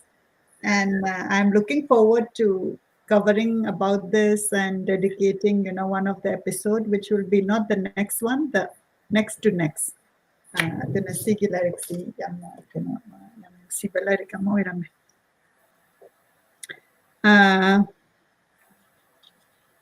adagi akoina mathang mathang ngasai quarter life crisis haise sigi si midlife crisis de koi me amna tare ko midlife phase kai sina koi gumba sinaga slarik su tamaba dagi thapak ka tawluraga then what kind kari no koi sibo kind adu da khalak patune ba aduna koi gi long sina midlife da koi na question da was the quarter life se see assembly it's the first time I'm hearing it masti the hai se id assembly gidi quarter life si the spirituality se inject tawragadi aina khanbada it is actually a more right time than it being injected in midlife, in my opinion, because I keep asking myself, like, maybe like we were so focused on studies and thabak phangadabani and all that, and like Horamba was there, but I don't think it was very, there was no room or guidance to get in depth with scriptures. Aduna aina kanbada aina sum hangjabay wani ko and also you know you had blatantly told that okay si summi migi karma da lai hai se karam kanda spirituality se yam kanna changake hai basi su magi karma magi matam su lai na so hai bi reko adu itarasu aina sum kano tawba kanda sum aina atay gi lam gi mi gi the magi process ama leibadu ubada ina sum khanjabay wani ko akoi ki lamdana lai khoram badam khoram me ko koi say I think we are very focused on rituals rituals that dikhara hen raina khale aina sum akoi ki upbringing sida aduga scripture si phachana phammaga naina basi aina kanna kaisu yamna yaurakpa oide aduga larik tabo khop pasisu leidi leiraga as larik tabo sing sisu ahan me amna tabne haraga I don't know. Maybe it's just my perception. Mayamna sudum adumgi opinion habiyo edi may magi karma dugi matungin na yamna ngangwering do juje koi gi listener da yamna ngangwei ba bhakta yam laiko. So I was very amazed that like oh well, how come like I never like got in those kind of conversation in a kalleba. Adaida ina sidah mingi se quarter life crisis se. Sida depression, anxiety, adagi hujud koi Manipur ki scenario sida na hen na mukalai rane ko psychological treatment gi garim stalak pasi chahi try pan kun adagi koi suicide case na sai pan bigre ko adu sigum bagi si gi case study haigadra adugum bagi example Manipur gi relevant oiba gi wari akoi myam da kitang share tabuga thagatsari yamna lay masi example sings yamna nungsiba angang sing ne koina mandir lak tam sida nupi macha sing nupa macha sing lak pase mokoje lambi se suklai leitra bagum mana moje adu maina khalli sida aduga hangmam su leitaba adagi tanabam je ka ta do khangdaba hangmuraga su chagbira ko gumba angang chama माजे हंदक याम हंदक से मा next month मन होंगदोरी and माजे Manipur the little far taming ida so he's almost maze maybe she would have been like say trying to round do muki ado muki matam have that class 7 8 makara ko ida maze masa reveal to ko deni pro ise matam do da class 6 class 7 ga angang nupi macha ama suicide to get to we had na khabar yaw ko bithe birak pra ai ta gum to wen madu ai ne prabu nai and e bade ka do ai di paikha masa se angang se depression dai hai basi masa na di matum da koi kana ju khangja de depression ki mato khase ne ai Manipur da di huji pau ai na Manipur khunjab na chade ko ai gi yeng natra koi gi perspective se masi khara hena chakot padar ka oi hai basi huji pau da koi se constipation je kaino khangde ya angang sing na yam chaw issue ni ko si se ada chawra ga di haksang sima kamai nu ga de si ki ada ising kamai ꯊꯛꯀꯅꯤ ꯍꯥꯏꯕ ꯈꯪꯗꯦ ꯑꯩꯈꯣꯏ ꯀꯔꯤ ꯆꯥꯒꯅꯤ ꯀꯃꯥꯏꯅ ꯇꯨꯝꯒꯅꯤ ꯑꯗ ꯑꯌꯨꯛ ꯉꯟꯇꯥ ꯍꯧꯒꯠꯂꯛꯄꯒ ꯏꯁꯤꯡ ꯊꯛꯀꯅꯤ ꯈꯪꯗꯦ ꯑꯗ ꯍꯥꯏꯗꯤ ꯑꯩꯈꯣꯏꯒꯤꯁꯦ ꯈꯤꯇꯪ ꯗ꯭ꯔꯣ ꯂꯥꯎꯕ ꯈꯔ ꯋꯥꯠꯄ ꯌꯥꯝꯅ very I don't know, like I think our expression is actually very poor, including myself. Like, you know, now I'm more conscious, but I think we are taught to be quiet and aidi sigumba irai laibanga sagi haido constipation se habede ikayeba, right? So yeah, thank you for bringing it up. ꯑꯩꯈꯣꯏꯅ ꯁꯤꯒꯤꯁꯦ ꯑꯉꯥꯡꯁꯤꯡꯗ ꯏꯔꯥꯏ ꯂꯥꯏꯅ ꯊꯝꯕꯤꯕ ꯌꯥꯕꯅꯦꯕ ꯑꯌꯨꯛ ꯉꯟꯇꯥ ꯍꯧꯒꯠꯂꯅꯤ ꯍꯦꯛ ꯍꯧꯒꯠꯂꯛꯄꯒ ꯏꯁꯤꯡ ꯊꯛꯑꯣ ꯍꯥꯏꯗꯣꯏꯅꯦꯕ ꯀꯩꯅꯣ ꯍꯥꯏꯕꯗ ꯅꯨꯃꯤꯗꯥꯡ ꯇꯨꯝꯈꯤꯕ ꯄꯨꯡ ꯑꯗꯩ ꯄꯨꯡ 9 ꯁ꯭ꯋꯥꯏ 9-10 ꯁ꯭ꯋꯥꯏꯁꯤꯗ ꯇꯨꯝꯃꯨ ꯍꯥꯏꯕꯅꯦꯕ ꯊꯥꯡꯉꯩ ꯁꯦꯡꯕꯗꯤ ꯑꯗꯨꯒ ꯇꯨꯝꯗ꯭ꯔꯤꯉꯩ ꯃꯃꯥꯡ ꯄꯨꯡ 2ꯒꯤ ꯃꯃꯥꯡꯁꯦ ꯑꯩꯈꯣꯏ ꯆꯥꯕ ꯂꯣꯏꯁꯜꯂꯣ ꯍꯥꯏꯕꯅꯦꯕ ꯆꯥꯔꯒ ꯑꯩꯒꯤ ꯄꯣꯊꯥꯗ꯭ꯔꯤꯉꯩꯁꯤꯗ ꯍꯛꯆꯥꯡ ꯑꯩꯒꯤ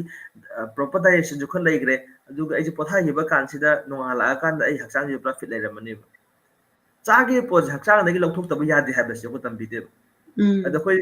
ꯑꯗꯩ ꯃꯈꯣꯏꯁꯦ ꯀꯩꯗꯧꯔꯦ ꯑꯗꯨꯅ ꯍꯌꯦꯡ ꯆꯥꯎꯔꯛꯑꯀꯥꯟꯗ ꯀꯩꯗꯧꯔꯅꯤ ꯄꯥꯏꯜꯁ ꯍꯔꯅꯤꯌꯥ ꯂꯣꯏ ꯅꯥꯔꯦ Okay.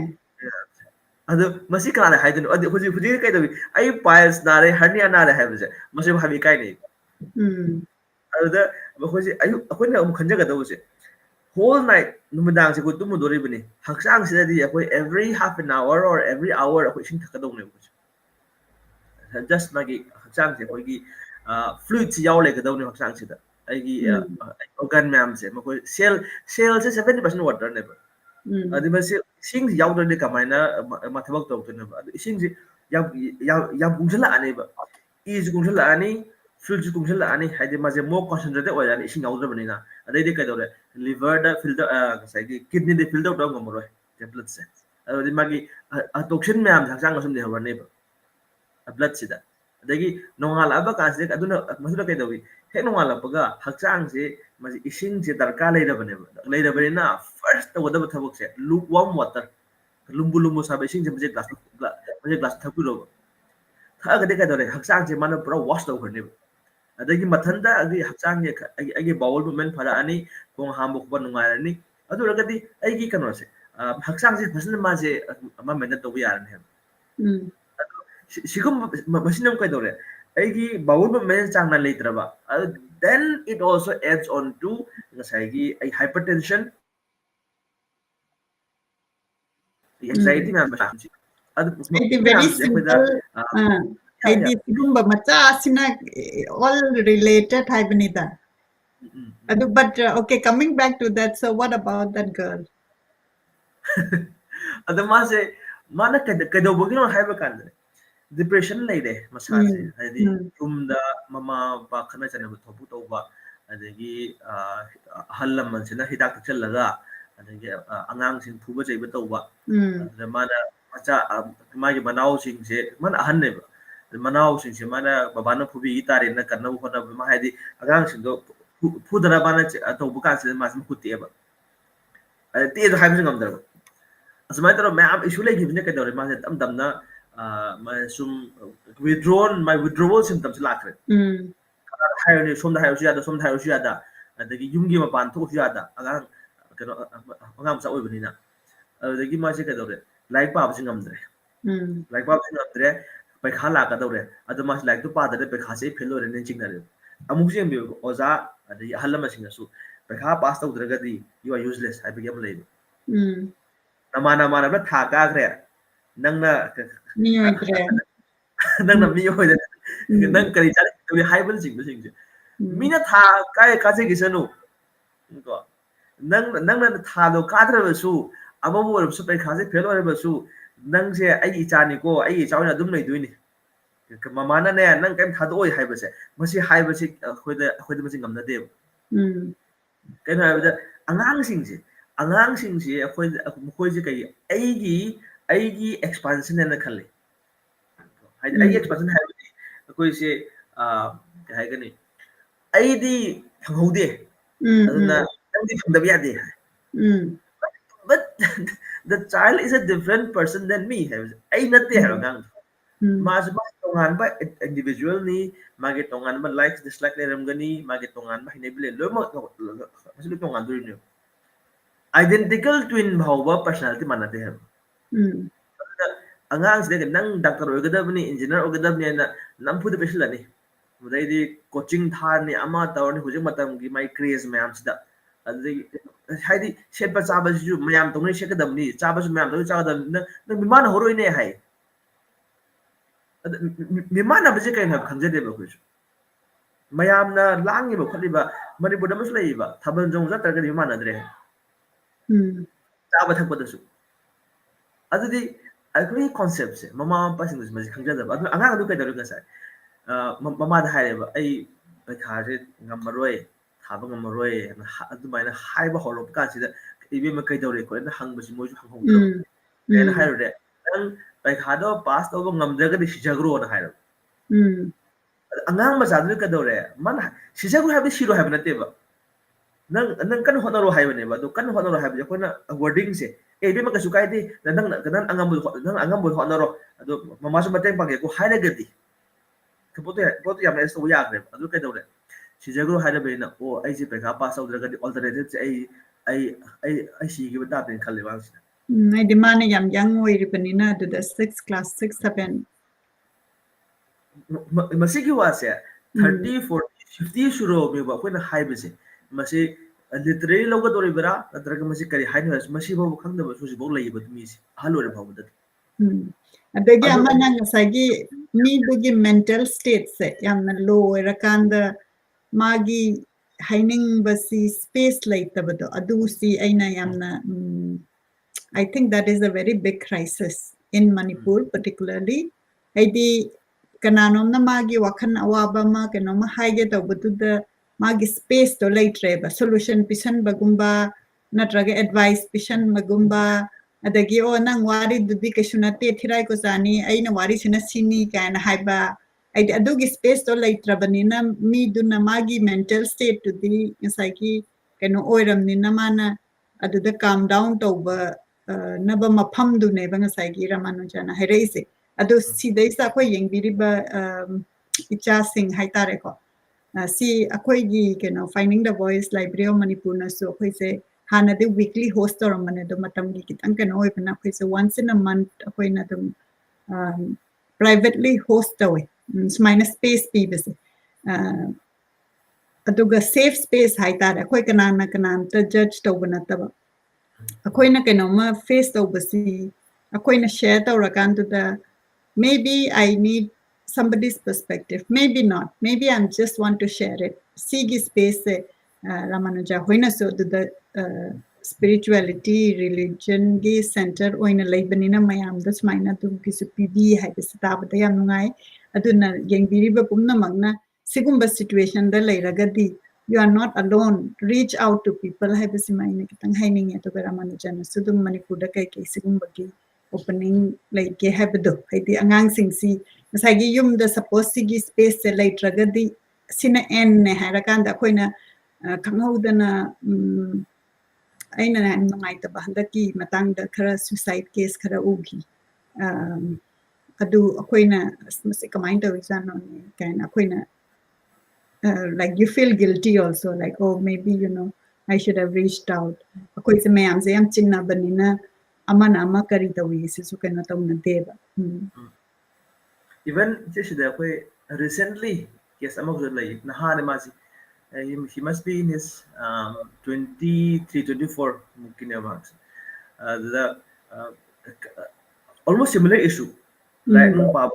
tan sida mamanabana si oigre mana si oigre man kama oigudre matang sida adu masi skon lak pa hore aduga si lak kan sida masi mayamna thingi lak kadau chatle no khai skon chahragati yum thadu kane pakhat yam chalu pakhat nei adu masi akoi इसी programme से through हाइजे हो गया कोई स्कोन दा yum थादो हाइबस बेसे कना जो हाइदे लेबो जो हाइदे इमाय ब हुंडो जो हाइदे लाइक तब तो जो हाइदे तरिबो थबक तो फजत तो बियो पर्पसली तो बियो हाइबस ने अदु ईश्वर ने से तो बियो हाइबो खतने अदु मासे लंबी चप का माना साइकिल थौबा अतोब नुपा आमना मन एक्टिवा थौर माने अतोब तुमदगी नुपा आमना मंगन थेंजलागा नुपा न तुरबा मासे मको इशलबा अदु का नमा लाइकनरे नुपा अमसे अदु मखोइगी मरी मता ओइरमे हाय अदुगा नुपा दु use थकबा adu thingam su atopa thikan birakpa so ko su atopa matu soiba relative magi soiba mi dugi mai bari mata si su jiki dupa mata si su moi khangna mi su oiram haide koi gi far relative tu oiba mukoi na ke haide nangna son bani aduna magi lek magi pesa pi ga dawne ada lang badugi su leire adai lupa la kanum changena haide adagi mu mi du hingani sini khangdre ada ma masana su ngasai soi mi je makok i tare ma masana kon khatlaga guide ha pag hospital ta pujari ba adu kandari kan bidab ya de doctor se wai sana la pa ka se ka dawle ato mi ma mo on da harass to wido adagi ma gi mayum gi mi ma na mu nang na to mi sidore haibira ba mu adai ma se ka ngau na raga amu mamana bani ta raga mandil lai la ga phone to prabhu ai je kai to no khangdre ani kai dawra ge thang ba ka se smasman tawren ma se le aduga mandira ma je pham ga ungal le masa loi phi lu i te ada ma se kun nang adu da ma han la o aduga nang ka se sigi sumaina phi sela ga di nang wa khan ing thara ro aduna ai ka ro akoi je mus tok laga na iru ma thajaro aduga ai gi phi selo na mo da matam da mo da su mai phi ngo bole me da gi mi na phi ka free su le adu hong han laga na ngatang sa da phamo aduga khara chara katang live khara mo du yeng si haida tu ba lei le ba ka se ma gi phi nong du mo ko hong adu ka no ma wa khan katang ning thare aduga man masida ai iran kai no man hang masi manga man te si nam si to hai bam le to ka duri bani aduda mana ka hai ga da mana ka sida khara mami hoji gi mi du sire ba ta ga di ai gi punsi mang dawre adi bungon ma si am da kan bi ma kan la ba ta ga di ai nangi bakta oi doi ni ado ma haidi kano ji mongonda asam ujabud habi kun haija baje ado ko sa nang khore mudam farab ada haija baje ai ki anxiety depression handan bagi yam da chauba akoi mateng oi baje ngasai prayer je khore mujab kano haija baje ai ki thamod le was and reveal to baje mas mateng ya moi si su ada ngang da malay almost hafta amagi matung da ngasai mi do fare and thadore aduga ma gedi amu pekha thawre college ada khoi da ma je kai da godam non hamba akoina nang nungai jaba to godam haibi ko ada ma suji theater gi yauri adagi youth worker ro su leire ma se amu college ming jele pekha thadore asi lore ga ma like tama banong chaka ne haire haibidi huji yamna vibrant ori same si nupa ma je ma so ngarang na amda ga de da ko mama na ba sin toroga huji theater gi program to was mana iba kano ga sai gi drama je oja sin na khanbi re adu ma se mapan uttori ga haino huji yamna vibrant ori ba si asi gum ba se akoi da moi da sai matam bi ba je sai habi bi mo room on bi ko wa tabi ba su ba si amaru we akoi da yamna friendliness amagi mongda mas engon nang se aigi de maktadi yamna valuable person ni nang mang ba yade nang soi ba yade haibase sigum bagi bakoida convince to ngamagadi yam chona mating obi jani ai di space ama pi bedo aduna akoi gi sida adum yam lai aina su uba mi atai akoi gi volunteer mayam je chen sing su sigum bagi wari yam tai adubu koina main message pinning is suppose nang immediate surroundings sina nang na wabadu the nang nang but the space like dre haina I say as you know like this is the end aina khan ga nu mapan thogla akanda kano taw haraka nga sai spirituality gi sum para akanda nga sai gi ramanujana takpi bedo akoi sina harauda ba akoi gi state of mind se externally dependent oibase masi spirituality da la akanda di nang na going inward or akanda nang na depend taw tabdo adu ki du khara aina masi gi concept se like jujik do na magyan ta banatri but I think that makes a person more stronger the outside environment that oversee yes it is there yes you have to feel it adubu nang na yam na impact oirakanda nang gihing basengam moi do bagi pibam da lakdo adu the strength piba mo oi haipasi adu ne ba ina juse khara laksala ise natragadi then you are very dependent like if you are with somebody who is really nice to you or who is good to you, then you are okay. Aduga ngasagi yam phajana takpigre ko ngasagi four ways akoina problem lakpasi body adagi mind adagi prakriti adagi amana kaina atop missing atop entities adumina different lakpasi da adoi taradi akoina any kenoma any problem lakpa kanda magi resilience adagi adugi du gi relate tawbado adugi understanding do aina akoigi spiritual program sa hawra matungda for me like I started reading a lot of books and still there are so many questions but it's been very interesting like oh see so like ne kain tawraga yam phajana kano phajana ibirambado do koi wali yam ngai look punsida spiritual da yam chawba akoi the teaching am haragadi there is never a dead end in life there is never a dead end shina da upay leitra hai bas masim leite punsida there's always punsida koi khanga da base lambi se koi thos lamak thingle rame loin thingre e chakam letre then there must be another way open hai bas akoi amma thinga ga amma to hangor kan lambi amma thinga lambi am dere kan punsida masi am life life da masi akoi na ai huji khudak tai khangda badi yai ai limitation nam dai ai thiba phangda ba yai adai ai na ngasai yamna puning wada bane na ai madu thiba ngam da ba u phangda ba yai adubu masi loina masi uwa ngamba amma leiko haibas ai na khangda wale ai ozana khangi haiba du mai tawda idea surrender tawrakanda khoisina right now like akoi young people naga moi ki nungsina ba miga kaina ba kanda ga sinatradi ai sirani kaina ga tawbase ai di adu close tawgragadi there will be something you don't know what will be there but there will be something I di surrender tawraga moment to the surrender tawrakandu the adugi will do adu ne banga sai spirituality na magi scripture dagi kai dagi adugi the piba ki keno se knowledge se strong oi han bahai tar adagi amana among nang na pamjaba potse suppose ngasagi akoigi angang singi da hairaga na akoina keno gumba haire ko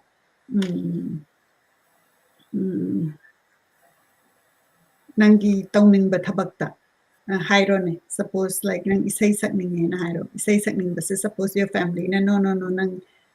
kano tawgadabani engineer ogadamni adu ogadamni haradi spirituality sinamung nang se nang na pam basi the chatpagi lambi se see strong and brain adu masaina khaning I mean like you start not caring about what people say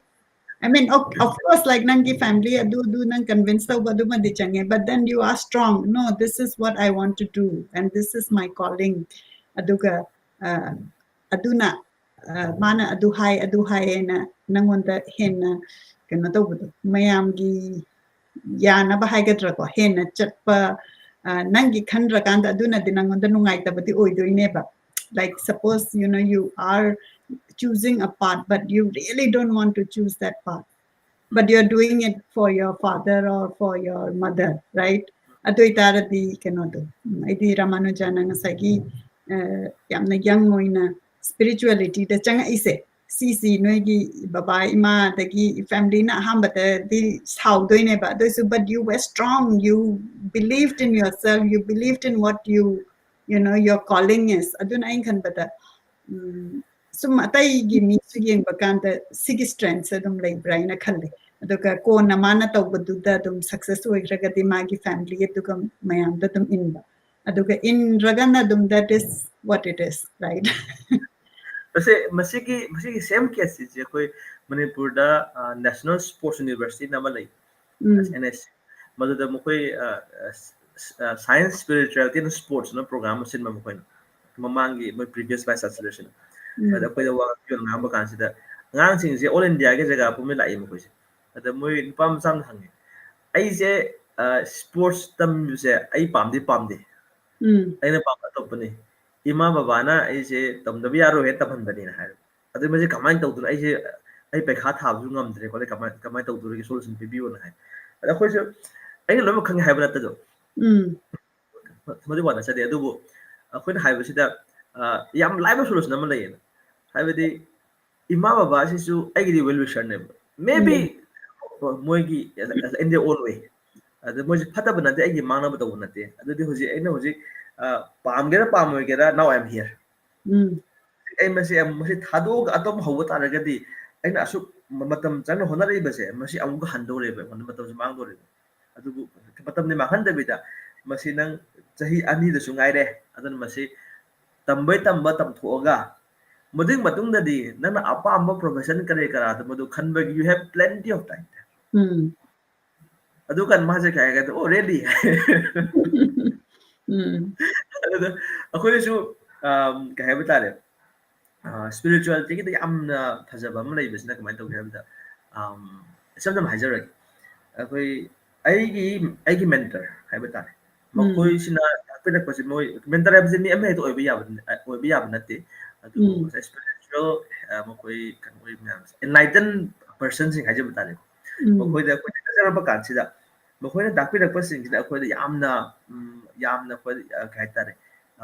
just ꯁꯨꯗꯤꯡ ꯑꯣꯏꯕ ꯅꯠꯇꯕ ꯑꯩꯈꯣꯏꯗ ꯑꯣ ꯑꯩ ꯁꯤ ꯇꯧꯒꯗꯕꯅꯤꯀꯣ ꯍꯥꯏꯅ ꯑꯩꯒꯤ ꯃꯤꯠ ꯄꯥꯡꯍꯟꯕꯤꯕꯁꯨ ꯑꯣꯏꯒꯜꯂꯦ ꯑꯃꯁꯨꯡ ꯁ꯭ꯄꯤꯔꯤꯆꯨꯋꯦꯜꯒꯤ ꯌꯥꯝ ꯆꯥꯎꯅ ꯑꯃ ꯌꯥꯎꯔꯤꯁꯦ ꯏꯁꯣꯔ ꯊꯥꯖꯕ ꯏꯁꯣꯔꯒꯤꯗꯃꯛꯇ ꯇꯧꯕ ꯍꯥꯏꯅ ꯃꯥꯒꯤ ꯗꯦꯗꯤꯀꯦꯁꯟꯒꯤ ꯃꯇꯥꯡ ꯂꯥꯛꯄ ꯀꯥꯟꯁꯤꯗ ꯀꯩꯗꯧꯒꯦ ꯍꯥꯏꯕꯗ ꯑꯩꯅꯗꯤ ꯄꯥꯝꯕ ꯊꯕꯛ ꯁꯤꯒꯨꯝꯕ ꯊꯕꯛ ꯇꯧꯕ ꯑꯩꯒꯤ ꯑꯦꯟꯖꯣꯏ ꯇꯧꯕ ꯈꯣꯠꯄ ꯍꯥꯏꯔꯤꯁꯤ ꯃꯁꯤ ꯑꯩ ꯄꯥꯝꯃꯤ ꯑꯗꯨꯕꯨ ꯏꯁꯣꯔꯅꯗꯤ ꯁꯤꯒꯨꯝꯕꯁꯤ ꯄꯥꯝꯗꯦ ꯍꯥꯏꯔꯗꯤ ꯃꯍꯥꯛꯅ ꯄꯥꯝꯕ ꯊꯕꯛꯇꯨꯒꯤꯗꯃꯛꯇ ꯑꯩꯅ ꯄꯥꯝꯕ ꯊꯕꯛꯇꯣ ꯏꯁꯣꯔꯒꯤ ꯁ꯭ꯄꯤꯔꯤꯆꯨꯋꯦꯜꯇꯤꯒ ꯆꯥꯟꯅꯗꯦ ꯍꯥꯏꯕ ꯇꯥꯔꯒꯗꯤ ꯑꯩꯅ ꯄꯥꯝꯕꯁꯨ ꯃꯗꯨ ꯇꯧꯔꯣꯏꯒꯦ ꯍꯥꯏꯕ ꯀꯟꯕꯤꯛꯁꯟ ꯑꯃ ꯂꯥꯛꯑꯦꯕ ꯑꯗꯒꯤ ꯐꯒꯅꯤ ꯍꯥꯏꯔꯕ ꯇꯥꯔꯒꯗꯤ ꯑꯩꯅ ꯄꯥꯝꯗꯕ ꯊꯕꯛꯇꯨ ꯇꯧꯒꯦ ꯍꯥꯏꯕ ꯑꯃ ꯑꯗꯣ ꯍꯧꯖꯤꯛꯀꯥꯟ ꯂꯩꯔꯤꯁꯤꯅ ꯀꯩꯅꯣ ꯑꯩꯅ ꯑꯄꯥꯝꯕ ꯇꯧꯒꯅꯤ ꯑꯩꯅ ꯄꯥꯝꯗꯕ ꯇꯧꯔꯣꯏ ꯌꯥꯗ꯭ꯔꯒꯗꯤ ꯑꯊꯤꯡꯕ ꯄꯤꯔꯤꯉꯩꯗ ꯃꯗꯨ ꯑꯩ ꯌꯦꯛꯅꯕꯅꯦꯅ ꯈꯟꯕ ꯁ꯭ꯄꯤꯔꯤꯆꯨꯋꯦꯜꯇꯤ ꯅꯠꯇ꯭ꯔꯦꯕ ꯑꯩ ꯀꯔꯤꯒꯨꯝꯕ ꯍꯥꯏꯌꯔ ꯄꯔꯄꯁꯇꯨꯅ ꯃꯗꯨ ꯐꯨꯜꯐꯤꯜ ꯇꯧꯒꯗꯕ ꯑꯣꯏꯔꯒꯗꯤ ꯑꯩꯅ ꯑꯄꯥꯝꯕ ꯊꯕꯛꯇꯣ ꯃꯗꯨꯁꯨ ꯑꯩ ꯊꯥꯗꯣꯛꯀꯦ ꯑꯗꯒꯤ ꯑꯩꯅ ꯄꯥꯝꯗꯕ ꯊꯕꯛꯇꯣ ꯃꯗꯨꯁꯨ ꯑꯩ ꯇꯧꯒꯦ ꯍꯥꯏꯕ ꯑꯃ ꯂꯩꯌꯦꯕ ꯑꯗꯨ ꯃꯁꯤꯗꯤ ꯀꯩꯗꯧꯏ ꯁꯦꯟꯁ ꯑꯣꯐ ꯔꯦꯁꯄꯣꯟꯁꯤꯕꯤꯂꯤꯇꯤ ꯑꯗꯒꯤ ꯗꯤꯇꯔꯃꯤꯅꯦꯁꯟ ꯃꯁꯤ ꯌꯥꯝ ꯋꯥꯡꯈꯠꯂꯛꯄ ꯑꯩꯒꯤ ꯄꯔꯄꯁ ꯃꯤ ꯑꯃ ꯃꯇꯦꯡ ꯄꯥꯡꯗꯧꯔꯦ ꯃꯤ ꯑꯃ ꯃꯇꯦꯡ ꯄꯥꯡꯕꯗꯨꯗ ꯑꯩꯗꯤ ꯅꯨꯃꯤꯗꯥꯡ ꯆꯠꯂꯒ ꯃꯥꯒꯤ ꯇꯧꯕꯗꯣ ꯑꯩꯉꯣꯟꯗ ꯑꯋꯥꯕ ꯑꯃꯅꯦꯕ ꯑꯩ ꯋꯥꯔꯁꯨ ꯀꯩꯁꯨ ꯀꯥꯏꯗꯦ ꯍꯥꯏꯔꯛꯀꯗꯣꯏꯅꯤ ꯃꯥꯏ ꯁꯦꯕꯥꯒꯤ ꯀꯟꯁꯦꯞꯇꯣ ꯂꯩꯔꯛꯄ ꯑꯩꯒꯤ ꯁꯦꯜꯐꯤꯁꯅꯦꯁ ꯍꯟꯊꯈꯤꯅꯦꯕ ꯑꯩꯒꯤ ꯁꯦꯜꯐꯤꯁꯅꯦꯁ ꯍꯟꯊꯈꯤꯕ ꯇꯥꯔꯒ ꯀꯩꯗꯧꯔꯦ ꯗꯦꯟ ꯑꯩ ꯑꯇꯣꯞꯄꯒꯤꯗꯃꯛꯇ ꯈꯟꯕ ꯉꯝꯃꯦ ꯑꯗꯨꯗ ꯃꯁꯤꯒꯤ ꯀꯩ ꯍꯥꯏꯇꯥꯔꯦ ꯃꯁꯤꯒꯤ ꯀꯣꯟꯁꯦꯞ ꯃꯁꯤꯒꯤ ꯑꯥꯏꯗꯤꯌꯥꯁꯦ ꯌꯥꯝꯅ ꯀꯣꯟꯇꯦꯖꯤꯌꯁ ꯑꯣꯏꯌꯦ ꯃꯁꯤꯁꯦ ꯑꯩ ꯃꯤꯉꯣꯟꯗ ꯑꯩ ꯏꯁꯥꯒꯤ ꯈꯟꯗꯕꯤꯗ ꯑꯩ ꯃꯤꯉꯣꯟꯗ ꯃꯇꯦꯡ ꯄꯥꯡꯉꯨꯒꯦ ꯍꯥꯏꯕ ꯃꯇꯝꯗ ꯀꯩꯗꯧꯋꯤ ꯃꯉꯣꯟꯗꯁꯨ ꯑꯩꯉꯣꯟꯗ ꯁꯨꯃꯥꯏꯅ ꯇꯧꯕꯤꯔꯛꯈꯤꯅ ꯍꯥꯏꯕ ꯑꯃ ꯂꯩꯅꯤ you remember ꯍꯧꯖꯤꯛꯃꯛ ꯈꯪꯗ꯭ꯔꯒꯁꯨ ꯃꯇꯝ ꯑꯃꯗ ꯃꯥꯒꯤ ꯈꯤꯇꯪ ꯃꯉꯣꯟꯗ ꯁꯦꯟꯁ ꯑꯣꯐ ꯃꯦꯆꯨꯔꯤꯇꯤ ꯈꯤꯇꯪ ꯂꯥꯛꯄ ꯀꯥꯟꯁꯤꯗ ꯑꯣ ꯑꯩꯉꯣꯟꯗ ꯁꯨꯃꯥꯏꯅ ꯃꯇꯦꯡ ꯄꯥꯡꯕꯤꯈꯤꯕꯅꯤ ꯑꯩꯁꯨ ꯈꯔ ꯇꯧꯕ ꯌꯥꯏꯅ ꯍꯥꯏꯕ ꯑꯃ ꯂꯥꯛꯀꯅꯤ ꯑꯗꯨ ꯃꯁꯤ ꯑꯥꯔꯇꯤꯐꯤꯁꯤꯌꯦꯜ ꯅꯠꯇꯕ ꯅꯨꯡꯗꯒꯤ ꯑꯗꯨꯅ ꯑꯩꯈꯣꯏꯅ ꯑꯦꯅꯤ ꯁ꯭ꯄꯤꯔꯤꯆꯨꯋꯦꯜ ꯄ꯭ꯔꯦꯛꯇꯤꯁꯁꯤꯒꯤ ꯃꯁꯤꯒꯤ ꯏꯃꯤꯗꯤꯌꯦꯠ ꯑꯣꯔ ꯃꯁꯤ ꯀꯩ ꯍꯥꯏꯇꯥꯔꯦ ꯂꯣꯡ ꯇꯔꯝ ꯔꯤꯖꯜꯠꯁꯦ ꯀꯩꯅꯣ ꯍꯥꯏ you become happy I think that's a very, very good point and very timely. ꯑꯩꯈꯣꯏꯅ ꯉꯁꯥꯏꯒꯤ ꯍꯥꯏꯕ ꯀꯥꯟꯗ ꯑꯩꯅ ꯇꯧꯅꯤꯡꯕꯗꯣ ꯑꯗꯨ ꯏꯟꯒꯗꯕꯅꯦ ꯑꯩꯅ ꯇꯧꯅꯤꯡꯕꯗꯨꯗ ꯌꯥꯗꯕ ꯃꯤꯗꯨꯅ ꯑꯩꯒꯤ ꯑꯦꯅꯤꯃꯤꯅꯦ ꯍꯥꯏꯕ ꯅꯠꯇꯦꯕ ꯉꯁꯥꯏꯒꯤ ꯑꯩꯈꯣꯏꯒꯤ ꯁ꯭ꯄꯤꯔꯤꯆꯨꯋꯦꯂꯤꯇꯤꯁꯤꯗ ꯑꯩꯈꯣꯏꯒꯤ ꯂꯣꯁ ꯑꯦꯟ ꯀꯩ ꯍꯥꯏꯇꯥꯔꯦ ꯄ꯭ꯔꯤꯟꯁꯤꯄꯜ ꯏꯔꯝꯃꯦꯕ ꯀꯣ ꯃꯁꯤꯗ ꯏꯕꯁꯤꯗ ꯉꯁꯥꯏ ꯍꯥꯏꯗꯣ ꯆꯥꯕꯗꯁꯨ ꯑꯩꯈꯣꯏ ꯁꯤꯗ ꯒꯥꯏꯗꯦꯟꯁ ꯄꯤꯔꯝꯃꯤꯕꯅꯦꯕ ꯀꯔꯤ ꯆꯥꯔꯀꯥꯟꯗ ꯅꯪꯒꯤ ꯕꯣꯗꯤꯁꯦ ꯐꯩ ꯀꯔꯤ ꯆꯥꯔꯀꯥꯟꯗ ꯅꯪꯒꯤ ꯃꯥꯏꯟꯁꯦ ꯀꯩꯅꯣ ꯑꯣꯏꯅꯦꯅ ꯉꯁꯥꯏ ꯌꯥꯝ ꯐꯖꯅ ꯍꯥꯏꯕꯤꯈ꯭ꯔꯦꯀꯣ ꯉꯁꯥꯏꯒꯤ ꯏꯇꯤꯡ ꯍꯦꯕꯤꯠꯇ ꯑꯩꯈꯣꯏꯅ ꯆꯥꯕꯁꯤꯗꯩꯁꯦ ꯑꯍꯥꯟꯕꯗ ꯑꯩꯈꯣꯏꯁꯦ ꯋꯥꯈꯜ ꯅꯨꯡꯉꯥꯏꯇ꯭ꯔꯦ ꯀ ꯍꯥꯏꯔꯀꯥꯟꯗ ꯃꯤꯁꯦ ꯕꯤꯟꯖ ꯏꯇꯤꯡ ꯇꯧꯗꯣꯏꯅꯦꯕ ꯑꯗꯒꯤꯗꯤ ꯆꯦꯁꯀ ꯇꯧꯗꯅ ꯀꯩꯅꯣ ꯗ꯭ꯔꯪ ꯈꯔ ꯄꯥꯏꯔꯨꯁꯤꯅꯦ ꯚꯥꯏ ꯀꯥꯏꯅꯒ ꯇꯧꯗꯅꯀꯣ ꯅꯠꯇ꯭ꯔꯥ ꯑꯗꯒꯤ ꯗ꯭ꯔꯒ ꯆꯥꯕ ꯑꯗꯒꯤ ꯗ꯭ꯔꯒ ꯆꯥꯗ꯭ꯔꯒꯁꯨ ꯉꯁꯥꯏ ꯍꯥꯏꯗꯣ ꯄꯤꯖꯥꯗꯒꯤ ꯖꯪ ꯐꯨꯗ ꯃꯌꯥꯝꯁꯦ ꯑꯣꯔꯗꯔ ꯇꯧꯔꯀꯥꯟꯗꯨꯗ ꯑꯗꯨ ꯇꯧꯕꯒꯤ ꯐꯖꯅ ꯑꯦꯛꯁꯄ꯭ꯂꯦꯟ ꯇꯧꯕꯤꯈ꯭ꯔꯦꯀꯣ ꯑꯗꯨꯗꯨꯅ ꯑꯃꯨꯛꯀ ꯍꯦꯟꯅ ꯑꯩꯈꯣꯏ ꯀꯩꯅꯣ ꯂꯦꯊꯔꯖꯤ ꯑꯗꯒꯤ ꯀꯩꯅꯣ ꯑꯣꯏꯍꯜꯂꯅꯦꯕ ꯑꯗꯨ ꯉꯁꯥꯏꯒꯤ ꯏꯁꯥꯁꯦ ꯕꯣꯗꯤꯁꯦ ꯅꯨꯡꯉꯥꯏꯍꯟꯒꯦ ꯍꯥꯏꯔꯗꯤ ꯑꯩꯈꯣꯏꯅ ꯆꯥꯕꯁꯤꯗ ꯁꯠꯚꯤꯛ ꯗꯥꯏꯠ ꯀꯥꯏꯅ ꯑꯃꯨꯛ ꯍꯥꯏꯔꯛꯏꯁꯦ ꯑꯗꯨꯅ ꯆꯥꯕꯁꯦ ꯉꯁꯥꯏ ꯍꯥꯏꯗꯣ ꯃꯣꯔꯣꯛ ꯁꯥꯕ ꯑꯗꯒꯤ ꯊꯥꯎꯒ ꯇꯥꯎꯕ ꯆꯥꯅꯤꯡꯕꯁꯦ ꯑꯩ ꯏꯁꯥꯅꯗꯤ ꯆꯥꯅꯤꯡꯗꯣꯏꯅꯦꯕ but ꯄ꯭ꯔꯤꯟꯁꯤꯄꯜꯂꯤ irameba masi sadvik food chow nang sadvik food chara ga nang nasadu sunungai gani adugi reflection do lakane na masi scripture na haiba da natana hujik Harvard adagi Ramanuja na pan bikre ko scientist me am na masi study daura bane ba spiritually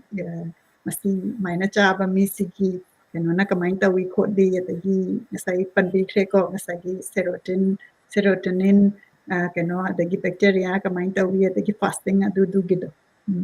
so that's a very good point I bet akhoi na yung anta da hugala kanda akhoi ki ritual tawraga adagi akhoi chabasi kano tawba laigi seba haibadi ayuki tawraba matung daga chabagi sigi mayam process sa tawrakandu to tawbadu dadi adum magi kano process da adum follow tawgreba adu isa phabadagi adagi wakhan nungai badagi adu pop tara kre haibanida adai blindly masida yang kanna nainana tawdabanina askai dena da lai khoromaga du tawe na adu da neba mayam se do interna grise duga scientifically si ni kai di kaina ka mu adu da neba mayam se na mu interest la is point yamna maru ba amata hajar ko openly the system sum tawlo ni je masisu scientific na haibani ko na hajar na chede AIIMS की हुजी की madam professor कमान है अखोई you थक बजे you थक बा अदगी intoxication through दगी drug जोंसिना बको बतो ma'am से मसिसना हक्सांग द कहल है बसे में लेरे अदुबु करी तो है मतमदना अखोइना कनागुममना इंटॉक्सिकेशन जे चांग नाइन फजना मा रेगुलरली तो तारगदी स्मोकिंग तो को मैम मसिना बतारगदी मा मसाददी होय कैंसर तो तो पे अदुबु मागी जीन्स सोले करम जिन सोले मागी स्पर्म सेल दा स्पर्म सेल की डीएनए दा सोइरेबा अदुदा कोई डीएनए से मसा मथंदा डीएनए रिपेयर तो बगी मैकेनिज्म अमा ले जाइए हसांग सिदा अदुबु कोई स्पर्म सेल सिदा मागी कनो से मागी होल बॉडी से मथा मा हेड एक्रोसोम ना मा यावरी मदुगी मखा सिदा मनुंग लेगे दोरिबने मसेगी स्पर्म सेल के डीएनए से मसीसिना डीएनए रिपेयर तौबदा ख्वाइदगी तप्पा अदगी ऑलमोस्ट रिपेयर की मैकेनिज्म ऑलमोस्ट निल ने मो लाइसे अदि सै डीएनए स्पर्म डीएनए जरा मदु सोइख्र बने माना गसा सिनागी मयाइ का पन नाम दुना सोइदु कंपल्सरी मसे लाकोर बने अदु कन के दौरे मागी सोइगी ब जेनेटिक मटेरियल दुना मागी मचा दु सोइर कदौरी अदु हुजिक फाउ द कोई सोसाइटी द स्टिग्मा आम ले कइनो मचा सोइरा गदी ममाना ने हदन ममागी वात रो याम कन लेते सिदा नसागी परमिशन सोइरा गदी अदगी ममासना सु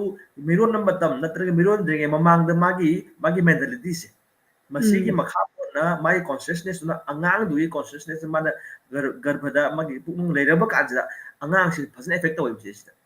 मागी शबनबा अमा तवनबा वातना बियाद खोत म्याम से ममादुना चागिबा थकिबा ngangiba taki myamse aduna spiritually de kari hai angang sina miron denge mamangda mapa sisu mama sisu nasai magi satu ogadabani haimse chabu thak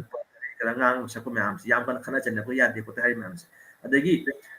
mama sina angang si concept oire hai matam sida kadoroni oidringai degi magi brain hogodobuni ko adu oire ka sida kadore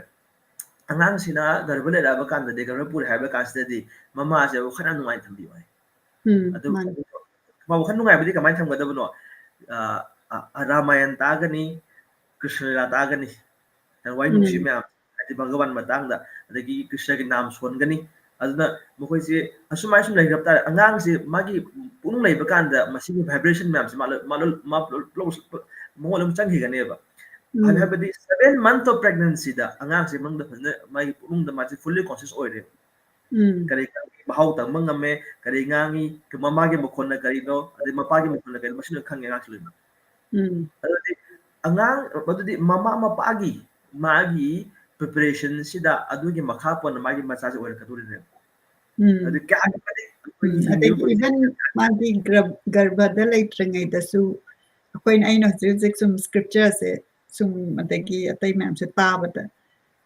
even like the soul adi angang changa ka dori ba soul se si invite tau ba sida su karamba sol changakadabano kaida adugi pre preparation do adusu lay kaina ga maina ga su tajai ko habis akoina kano se kano mana mana pochina atau mana pot attractive we have sine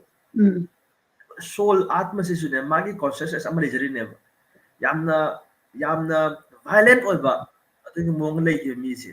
magi mongoda hainabi myam si masu adum soul se magi mind yauri bane my tendency size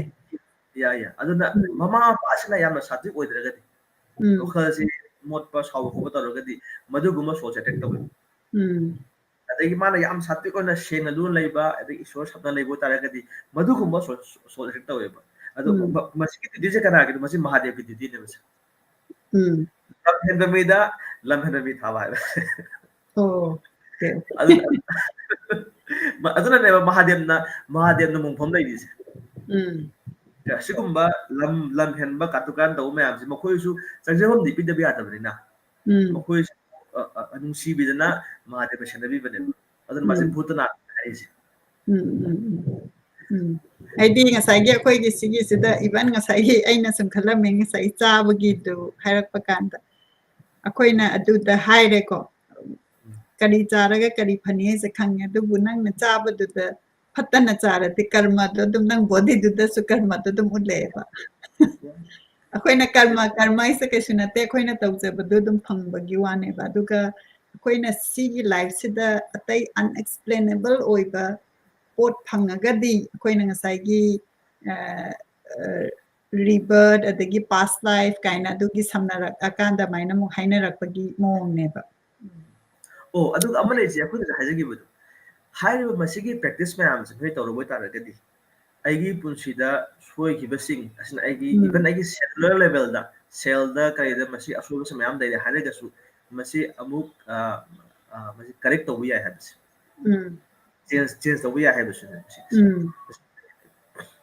adu du ngasai gi akhoi gi spiritual practices sina kano tawe haba ya habis ngasai hajagi mayam to ngasai gi akhoi hajagi ba kadi brain cell develop torokpa dagi chabu gut daga akhoi bacteria scientifically su proof tawre aduna adu gi du tawra kandu da change si body da la ani body da la paduna mind da la ani admaina mathang trickle down tawbo gi wan the my surrounding environment la so one thing I wanted to I know that it's 1 hour 17 minutes ngasai gi akhoi na thabak kumba tawba anything tawba sida akhoi se conscious activity hai se akhoi na even doing a simple thing like chak thongba dagi wai taiba kon phengba se akhoi gi modern life ta ko something I saw a change in myself I always try to do things parallel processing matam se kana tawena ai gi mot ta ko that's what I thought parallel processing do within ai se matam se kana save tawri ne khali ne ba dai chak thongani adagi ti somna kana kudu mu chat kani adagi ani taw so the last couple of thing like I just started doing one thing slowly like kon phenga su just kon pheng but that phone kon phenga ka mu phone da mu ka wadi sadana adu tawdana adu nataba and actually I could sense that it is calming id akoina before like you know like we always feel oh my god I have to speak to this person I have to do this I have to do this and thabak se gidana do ine tawna bo na rapase I think for me I have slowed down you don't have to do everything in a minor dugi that doesn't mean I'm being lazy but I think I think that has calmed me down otherwise I felt even now like I get this burst of anger yamna kahani akhoi ta kano adugumba lakpase aina masagi conscious activity so I wanted to know your view about this parallel processing in akhoi modern the tawise so I wanted to know what is your view and what is your recommendation no I wanted to tell I isamak so parallel processing am tawjai bi se tawdu ya da kana hada matam di tele thabak yam adi parallel processing ꯇꯧꯕꯁꯤꯒꯤ ꯃꯥꯒꯤ technique ꯈꯔꯁꯨ ꯂꯩꯌꯦꯕ ꯍꯥꯏꯗꯤ ꯍꯧꯖꯤꯛ ꯑꯩꯈꯣꯏ ꯑꯩ ꯅꯣꯡꯃꯒꯤ ꯐꯤ ꯁꯨꯗꯧꯔꯤꯕꯅꯤ ꯅꯣꯡꯃ ꯏꯔꯨꯖꯗꯧꯔꯤꯕꯅꯤ ꯅꯣꯡꯃꯒꯤ ꯂꯥꯏꯔꯤꯛ ꯄꯥꯕ ꯏꯕ ꯈꯣꯠꯄ ꯇꯧꯗꯧꯔꯤꯕꯅꯤ ꯍꯥꯏ ꯃꯌꯥꯝꯁꯦ ꯀꯩꯗꯧꯋꯦ ꯁꯤꯗ ꯑꯩꯈꯣꯏꯅ ꯇꯧꯍꯧꯕ ꯌꯥꯕꯁꯦ ꯊꯛꯅꯕ ꯏꯁꯤꯡ ꯁꯥꯍꯟꯗꯣꯏꯅꯤꯀꯣ ꯈꯨꯗꯝ ꯑꯣꯏꯅ ꯊꯛꯅꯕ ꯏꯁꯤꯡ ꯁꯥꯍꯟꯗꯣꯔꯤꯕ ꯑꯣꯏ ꯇꯥꯔꯒꯗꯤ ꯑꯩꯅ ꯁꯣꯝꯗ ꯊꯛꯅꯕ ꯏꯁꯤꯡ ꯁꯥꯍꯟꯕꯒꯤ ꯃꯇꯝꯗꯨꯗ ꯑꯩ ꯐꯤ ꯊꯨꯍꯧꯕ ꯌꯥꯏꯌꯦꯕ ꯐꯤ ꯊꯨꯍꯧꯕ ꯌꯥꯔꯦ ꯑꯩꯒꯤ ꯐꯃꯨꯡ ꯂꯣꯏꯁꯤꯟꯕ ꯌꯥꯔꯦ ꯑꯗꯒꯤ ꯐꯤ ꯁꯨꯅꯕꯒꯤ ꯏꯁꯤꯡ ꯌꯥꯔꯤꯉꯩ ꯃꯇꯝꯗꯨꯗ ꯑꯩ ꯁꯣꯝ ꯅꯥꯀꯟꯗ ꯑꯩꯒꯤ ꯑꯇꯣꯞꯄ ꯀꯥꯒꯤ ꯖꯒꯥ ꯑꯃ ꯂꯣꯏꯁꯤꯟꯍꯧꯕ ꯌꯥꯔꯦ ꯑꯗꯨꯃꯥꯏꯅ ꯇꯧꯔ ꯁꯤ ꯑꯣꯏꯔꯒ ꯀꯩꯗꯧꯋꯦ ꯑꯩꯒꯤ ꯕ꯭ꯔꯦꯟ ꯍꯥꯏꯕ ꯇꯥꯔꯦꯀꯣ ꯕ꯭ꯔꯦꯟꯁꯤ ꯃꯁꯦ ꯑꯩ ꯀꯩ ꯍꯥꯏꯒꯅꯤ ꯁꯦꯒꯃꯦꯟ ꯄꯨꯊꯣꯔꯛꯏꯅꯦꯕ ꯁꯤꯅ ꯁꯤꯒꯤ ꯍꯥꯏꯗꯅ ꯑꯗꯨꯗꯤ ꯊꯕꯛ ꯑꯃ ꯇꯧꯔꯛꯄ ꯀꯥꯟꯗꯨꯗ ꯁꯤ ꯀꯩꯅꯣꯁꯦ ꯑꯩꯒꯤ ꯀꯩꯅꯣꯁꯦ ꯑꯩꯈꯣꯏ ꯐꯤ ꯁꯨꯗꯧꯔꯦ ꯏꯁꯤꯡꯅ ꯃꯇꯝ ꯈꯔ ꯇꯤꯡꯒꯗꯧꯔꯤꯕ ꯇꯤꯡꯕꯒꯤ ꯃꯇꯝꯗ ꯇꯤꯡꯉꯒ ꯁꯨꯝ ꯉꯥꯏꯕꯗꯤ ꯅꯠꯇꯦ ꯍꯥꯏꯕ ꯃꯗꯨꯃ ꯇꯤꯡꯕꯤꯈ꯭ꯔꯣ ꯑꯗꯒꯤ ꯃꯗꯨ ꯃꯇꯝꯗꯨꯗ ꯑꯩꯅ ꯀꯥ ꯋꯥꯏ ꯁꯤꯟꯍꯧꯕ ꯌꯥꯔꯦ ꯑꯗꯨꯗꯤ ꯑꯩꯒꯤ ꯖꯒꯥ ꯂꯣꯏꯁꯟ ꯑꯩ ꯂꯩꯔꯤꯕ ꯖꯒꯥꯁꯦ ꯃꯁꯤ ꯌꯥꯔꯤꯒꯩ ꯆꯥꯏꯍꯟꯗꯕ ꯑꯁꯤꯒꯨꯝꯕꯁꯤꯗ ꯑꯩꯗꯒꯤ ꯀꯩꯅꯣ ꯍꯣꯏ ꯃꯤ ꯎꯅꯕ ꯃꯇꯝꯗꯗꯤ ꯄꯦꯔꯥꯂꯦꯜ ꯄ꯭ꯔꯣꯁꯦꯁꯤꯡ ꯇꯧꯕꯁꯨ ꯅꯨꯡꯉꯥꯏꯇꯦ ꯃꯤ ꯎꯅꯕ ꯑꯗꯒꯤ ꯏꯁꯄꯦꯁꯤally ꯑꯩꯈꯣꯏꯅ ꯂꯥꯏꯔꯤꯛ ꯄꯥꯔꯛꯄ ꯈꯣꯠꯂꯛꯄ ꯃꯌꯥꯝ ꯑꯩꯒꯤ ꯐꯣꯀꯁ ꯇꯧꯗꯕ ꯌꯥꯗꯕ ꯇꯝꯃꯔꯛꯄꯗꯣ ꯑꯗꯨ ꯅꯠꯇꯕ ꯑꯇꯩ ꯊꯕꯛ ꯃꯌꯥꯝꯁꯤꯗꯗꯤ you can do plenty of parallel processing ꯑꯗꯨꯕꯨ ꯁꯤꯗ ꯆꯥꯛ ꯊꯣꯡꯉꯦ ꯍꯥꯏꯔ ꯀꯥꯟꯗꯗꯤ ꯆꯥꯛ ꯊꯣꯡꯕꯗꯪ ꯇꯧꯕꯤꯕ ꯊꯣꯡꯕꯁꯤ ꯌꯥꯔꯗꯕ ꯃꯇꯝꯗ ꯑꯩꯈꯣꯏ ꯑꯇꯩ ꯊꯕꯛ ꯇꯧꯋꯦꯕ ꯑꯗꯨ ꯊꯣꯡꯕ ꯀꯥꯟꯁꯤꯗ ꯑꯩꯈꯣꯏ ꯀꯩꯗꯧꯋꯤ ꯃꯊꯦꯜ ꯑꯃ ꯂꯣꯏꯔꯒ ꯃꯊꯦꯜ ꯑꯃ ꯊꯣꯡꯉꯗꯤ ꯑꯗꯨꯗꯤ ꯃꯇꯝ ꯂꯩꯔꯔꯣꯏꯕ ꯀꯩꯅꯣ ꯂꯥꯏꯒꯤ ꯊꯣꯡꯕ ꯃꯇꯝꯁꯤꯗ ꯌꯥꯝꯗ꯭ꯔꯕꯗ ꯃꯊꯦꯜꯁꯦ 7ꯗꯒꯤ 10ꯗꯤ ꯊꯣꯡꯗꯣꯏꯅꯦꯕ ꯑꯝꯇ ꯃꯥꯟꯅꯗꯕꯤꯗ ꯑꯗꯒꯤ ꯃꯍꯥꯎꯁꯨ ꯈꯦꯠꯅꯔꯛꯀꯗꯣꯔꯤꯕꯅꯤ ꯈꯨꯊꯣꯡ ꯈꯦꯠꯅꯔꯛꯀꯗꯣꯔꯤꯕꯅꯤ ꯑꯗꯨꯗꯤ ꯈꯔ ꯍꯦꯟꯅ ꯃꯇꯝ ꯆꯪꯒꯗꯧꯕ ꯑꯗꯩ ꯈꯔ ꯍꯦꯟꯅ ꯃꯇꯝ ꯌꯥꯝ ꯆꯪꯉꯣꯏꯗꯧꯕ ꯃꯩ ꯀꯟꯅ ꯊꯥꯒꯗꯧꯕ ꯃꯩ ꯀꯟꯅ ꯊꯥꯑꯣꯏꯗꯧꯕ ꯑꯩꯉꯣꯟꯗ ꯍꯥꯟꯅ ꯃꯁꯤ ꯐꯤꯠ ꯇꯧꯈ꯭ꯔꯅꯦꯕ ꯕ꯭ꯔꯦꯟ ꯁꯤ ꯊꯣꯡꯉꯦ ꯁꯤ ꯊꯣꯡꯉꯦ ꯍꯥꯏꯕ ꯃꯌꯥꯝꯁꯦ ꯑꯗꯨꯗꯤ ꯀꯔꯤꯒꯨꯝꯕ ꯀꯦꯛ ꯑꯃ ꯕꯦꯛ ꯇꯧꯒꯅꯤ ꯍꯥꯏꯔꯦ ꯀꯦꯛ ꯕꯦꯛ ꯇꯧꯕꯗꯨꯗꯤ ꯊꯕꯛ ꯁꯦꯝꯃꯒ ꯑꯗꯨ ꯑꯣꯚꯟꯗ ꯇꯛ ꯊꯝꯈꯤ ꯌꯥꯔꯦꯕ ꯑꯗꯨ ꯃꯗꯨꯒꯤ ꯃꯇꯝꯗꯨꯗ ꯁꯣꯝ ꯅꯥꯀꯟꯗ ꯑꯇꯩ ꯊꯕꯛ ꯇꯧꯍꯧꯕ ꯌꯥꯏꯑꯕ ꯁꯤ ꯀꯔꯝꯕ ꯍꯥꯟꯅ ꯁꯣꯏꯒꯅꯤ ꯀꯔꯝꯕ ꯍꯥꯟꯅ ꯊꯥꯡꯉꯛꯀꯅꯤ ꯍꯥꯏꯕ ꯃꯌꯥꯝꯁꯦ ꯃꯁꯤꯗꯤ ꯄꯦꯔꯥꯂꯦꯜ ꯄ꯭ꯔꯣꯁꯦꯁꯤꯡ ꯇꯧꯗꯕ ꯌꯥꯗꯦꯕ ꯁꯤꯗꯗꯤ ꯇꯥꯏꯝ ꯇꯧꯅꯕꯒꯤꯗꯃꯛꯇ ꯑꯗꯨ ꯇꯧꯔꯤꯕ ꯊꯕꯛꯇꯨꯒꯤ ꯃꯇꯝꯗ ꯊꯕꯛ ꯑꯃ ꯇꯧꯕꯤꯕ No, I think I get that, but I'm just saying like the thing about konpingba, just something like before, like I konping, I said I not phone gi amutoni somna kanda mutoni the just very consciously. The last couple of days I was doing it, and I was like, oh, okay, like. So I think for me, I was living a very fast-paced life, and I was trying to slow it down and little bit, calm myself down. ꯂꯣꯏꯅꯃꯛꯇ ꯁꯨꯃꯥꯏꯅ ꯐꯥꯁ ꯇꯧꯕꯁꯤ ꯌꯥꯗꯦ ꯍꯥꯏꯗꯤ ꯑꯩꯈꯣꯏꯅ ꯁꯤꯒꯤ ꯐꯥꯁ ꯇꯧꯔꯛꯄꯁꯦ ꯃꯁꯤ mode of passion ꯍꯥꯏꯅꯩꯌꯦꯕ ꯑꯗꯨꯕꯨ ꯀꯣꯟꯁꯤꯌꯁꯂꯤ ꯇꯧꯔꯛꯄ ꯀꯥꯟꯁꯤꯗ ꯀꯅꯥꯒꯤꯗꯃꯛꯇ ꯇꯧꯔꯤꯕꯅꯣ ꯍꯥꯏꯕ ꯑꯃ ꯂꯥꯛꯄꯁꯦ ꯁꯤ ꯈꯪꯕ ꯀꯥꯟꯁꯤꯗꯗꯤ ꯑꯩꯈꯣꯏ ꯁꯦꯝ ꯊꯤꯡ ꯊꯕꯛ ꯑꯃ ꯇꯧꯔꯛꯄ ꯀꯥꯟꯗ ꯑꯩꯅ ꯐꯣꯀꯁ ꯇꯧꯔꯛꯀꯗꯕ ꯊꯕꯛ ꯑꯦꯔꯤꯌꯥ ꯈꯔ ꯂꯩꯔꯤꯑꯕ ꯉꯁꯥꯏ ꯀꯣꯟ ꯐꯦꯡꯕꯕꯨ ꯑꯣꯏꯔꯣ ꯋꯥꯏ ꯇꯩꯕꯕꯨ ꯑꯣꯏꯔꯣ ꯑꯗꯨ ꯁꯤꯒꯤ ꯇꯧꯕ ꯊꯕꯛꯁꯤꯗ ꯃꯗꯨ ꯆꯞ ꯆꯥꯅ ꯇꯧꯍꯧꯒꯦ ꯍꯥꯏꯕꯗꯨ ꯌꯥꯝꯅ ꯍꯥꯊꯨ ꯇꯧꯕꯒꯤ ꯗꯔꯀꯥꯔ ꯂꯩꯇꯦꯗ ꯇꯧꯔꯒ ꯁꯤ ꯇꯧꯔ ꯂꯣꯏꯔꯦ ꯍꯥꯏꯕ ꯑꯩꯉꯣꯟꯗ ꯄ꯭ꯔꯦꯁꯔ ꯄꯤꯕ ꯅꯠꯇꯕ ꯑꯩꯒꯤ ꯄ꯭ꯔꯦꯁꯔ ꯃꯌꯥꯝꯁꯦ ꯃꯗꯨ ꯔꯤꯂꯤꯁ ꯇꯧꯅꯕꯒꯤ ꯂꯝꯕꯤ ꯑꯃ ꯑꯣꯏꯔꯒꯗꯤ ꯍꯦꯟꯅ ꯅꯨꯡꯉꯥꯏꯔꯦ Then another thing I wanted to ask is about the food. Akoina fasting tawbagi panbigre ko. Aise akoina hairise chaba matamsida chabagi matamduda chabiyu gap thambiyu chare ne na dum cha leirati ngasai energy do sum digestion adagi aduda chatkraneba aduna chabagi matamda aduma like I really like that, and I've consciously been trying to practice that. Natradi akhoi che chapoche leiraganda office ta phammine intera chapot box am thammani chaninga kanda guru charani, like so just eat with the timing haitareko healthy. Then you're controlled by the food. Adugi sida ngasai gi akoina because we are living a life high tareko duna food se koina control to banga maktraba kanda koina ekadasi and high sida fasting to wina recommend to rise sida is the ekadasi gi fast sida karino batauris can you like help us understand ekadashi da kon da thame base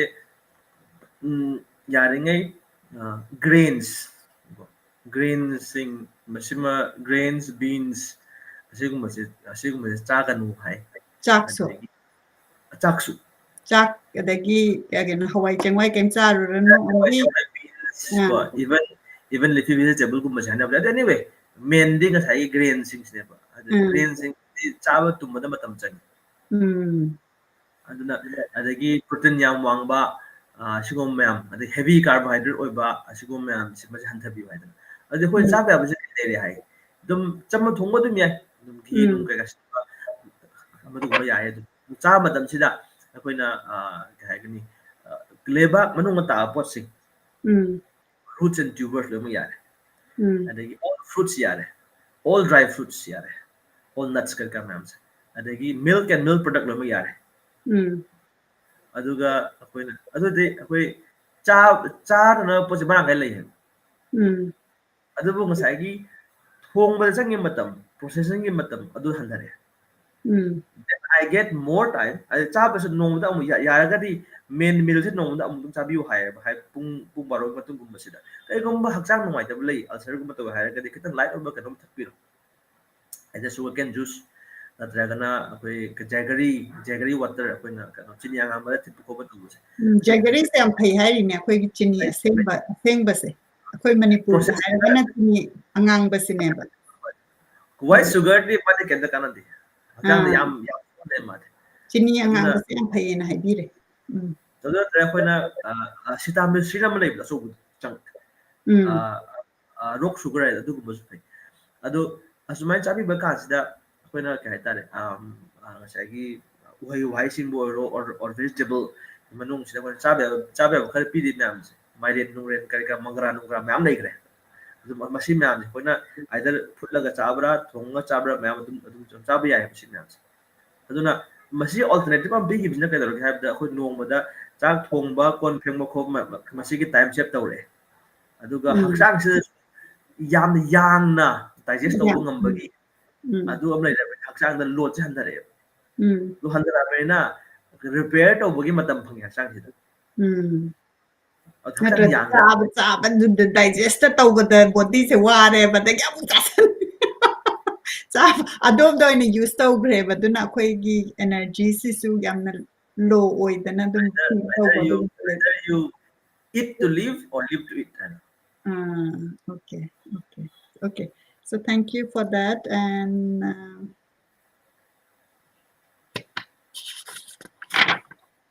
so there are a lot of interesting things we have discussed today and there could be more questions but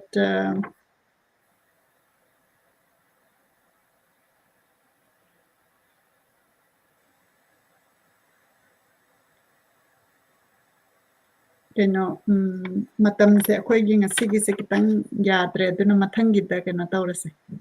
adaidi ngasi gi da panbirakpa kanda aina nahamokki session amada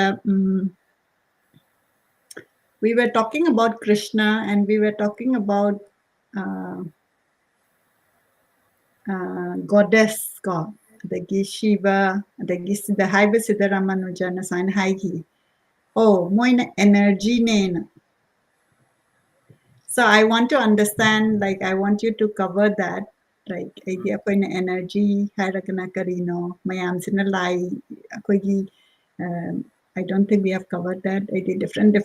mayam say Devi adagi Shiva adagi Hanuman adagi mayam se leiridana ko adagi dum paba kanda okay my reincarnation adu du mugleramne but you had used that word energy and I have been trying to read a little bit on that so I think it'll be nice if you can talk about that the question kharasula is the Hindu gi time cyclical amata explain to you haina nanda el nandana haidira adu masi quick oibra natragana mathangida lawgadra thuna haiba yai cyclical haiba se akogi yug cycle haiba duni masi ain haijari be se masi kitang chana wale haraga su adu comment section dum khangan biro exactly sigi matang khangjaning haiba adu asum question si yengjarwa kan cyclical haiba ta time cyclical oi haiba di akoina kanu se satya treta dwapar kali adu masigi abji akole riji kali yugne adada mukhoi matam se hujik mayam da khanai ba kaliyuk loiragadi amuk satyuk lakani habji hainare adubu satyuk sigi mamang da matam layam dawdun khanai and akhoi science ta tambada kadawi big bang se akhona time t equal to 0 haibam sinai nei adu time t equal to 0 haiba se this is not possible haiba time sigi mamang da time lai gadawne ba time t equal to 0 haiba ade akhona sida singularity kana mane na madan physics ko adubu satyug sigi mamang da yug mayam lai gre unlimited number of yuga maside sum ibne mesi mayam se ada akhona masida ke haire ram ga krishna ga se ram na hana pui krishna ko no pui hai gumba adubu madudi handak yug cycle yug mari sigine ba masi millions and millions of yug cycle like jabane adu millions and millions of yuga khudingi krishna avatar la ibne ba adu kara bana kana da handu igi cycle ma lebunina ram na hana poira krishna na hana poira mai depend apuna masida energy har pa asida kado energy have di kalina have da everything is working by energy had name energy je apuna kai hai tare akogi material concept masidi masak nai da ba shakti gumre ne khali adu spiritual term da di kado have that energy ma se form na manifest awe form or ba khaise kado masi original energy source le madu bune khona god bhagavan hai dise bhagavan hai basi ma chap le ko bhagavan hai badi all qualities all characteristics mon yaw ba ishwara hai ga controller hai ba aduna apuna god hai ba kan se dai ba concepts masi ishwar ne hai controller na hai basi adu masi ki wang da concept su mayam lai di ba apuna ishwar hai ma complete whole hai bane adu complete whole se dagi la ka do bane ba sai gi kana mayam to ate de lai ba mayam everything all kinds of energy all kinds of manifestation mayam aduna masigi yuga cycle sidi satya treta dwapar kali leire kali gi matung se amuk satya hoduri ne ai gi thabak tori mayam se su it all comes in a circle habit nana kar ore adagi fall la ka dori bane adadi ai se handaki kama poksi gi matung da ai se kai se kani hai mayam se masi ne na pa kan se ki time hai ba se masi la ka dori ne adu time je kadogi cyclical oil ga hari mayam je kari hai ba akhona time je conquer to ya ro kari gi no time is a manifestation of god hai adu matam hai ba se kadawi time destroys everything adu masi destruction and creation adu marak sigi adagi maintenance have play ko destruction and creation ga se masi se it is an ongoing process eternal process pora mas haragadi madu halo lakani halo rakan madu kai thagani amu sagan have kai have the material have consider if akona ka material have taragadi everything material has a beginning it stays for some time and it has an end adu energy obanina energy can neither be created nor destroyed but can be transformed from one form to another hai bada madu mon explanation masi creation da ogre amu kai thare amu sadu ne me cycle je kari gino hai ba ai koi lam yam ne hele ba lam yam heli line hai ba yaning de ade akoi isana aina khali ne chume na chapa ga tane madu na akoi jaga wari bane ba adu masi gyan ta hana ba ge damak matam yam chang amuda kya taragadi amuda po rasni ba yare ba gyan ta da phare phare na mathang daw gyan ta breng mon akoi da ishwar na hanjin akoi da chance bi ne ba adu ईश्वर की भगवान की मागी patience से क्या वांगे यंगी मा भाव ता से मथन दा ज्ञान तारक पे ए मथन दा ज्ञान तारक पे दा कोई बदु की चांस बिबिरी ने बिस अजु दा ना साइक्लिकल ओइ रे हैदना कोइ दा वागा दा बगे वाले ते अजु मसी मनुंग सिदा कोइ मसी साइकिल मैम से मसु उंग ले दोरे बाहाय कोइ अजु उंग ले दोरे बनी अजु मसी दगी साइकिल से दगी थोके बि आबसे मसी म्युए बगे मपोक खत तने cycle layer maduna kay haine time eternal time lakhane past laite the future laite but just present laite maduna spiritual guys the spiritual ragadi there is no creation, there is no destruction, no anxiety. Okay. All right. Thank you so much for that. Dagi yang biri zik Guni Devi Hare Krishna Prabhuji Pranam. Main hai birai.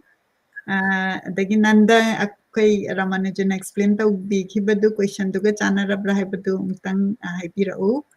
Khairakpam Buddha yang biri akai ki Loktak Pat Maya Dagi. Power of words, soft and encroachment word to everyone, food of spirit and body. Our body is the living temple in Haibirai. Prembala Sinamna Hare Krishna Prabhu Kurumjari Yamna Nungai Jai Hena Ibirai. Poraihan Mangangna Segarotagi Ingbiri Bijain Singha. A very good discussion. Tampa Devina Hare Krishna Hena Ibirai. Sumaintaw dana ako'y ayuk Manipur gi aduga India gi matam da ayuk gi matam ay kiti evening oire masida ako'y spiritual program gi da matamuk una basi yamna nungay dana ako'y na at least Thursdays sumaina timing ama thamaga di ako'y na program se dum layraga di ako'y gi knowledge dum laygani wari se muna nga say Ramanuja na takpibadagi questions ay ngonda dama ang layra di masikhalak andam ay namuk masika relevant oiba larik among paningba puglakpa adagi yang biriba na sumuk tawbirakani paningba puglakani adagi nandana thank you for the explanation and haibire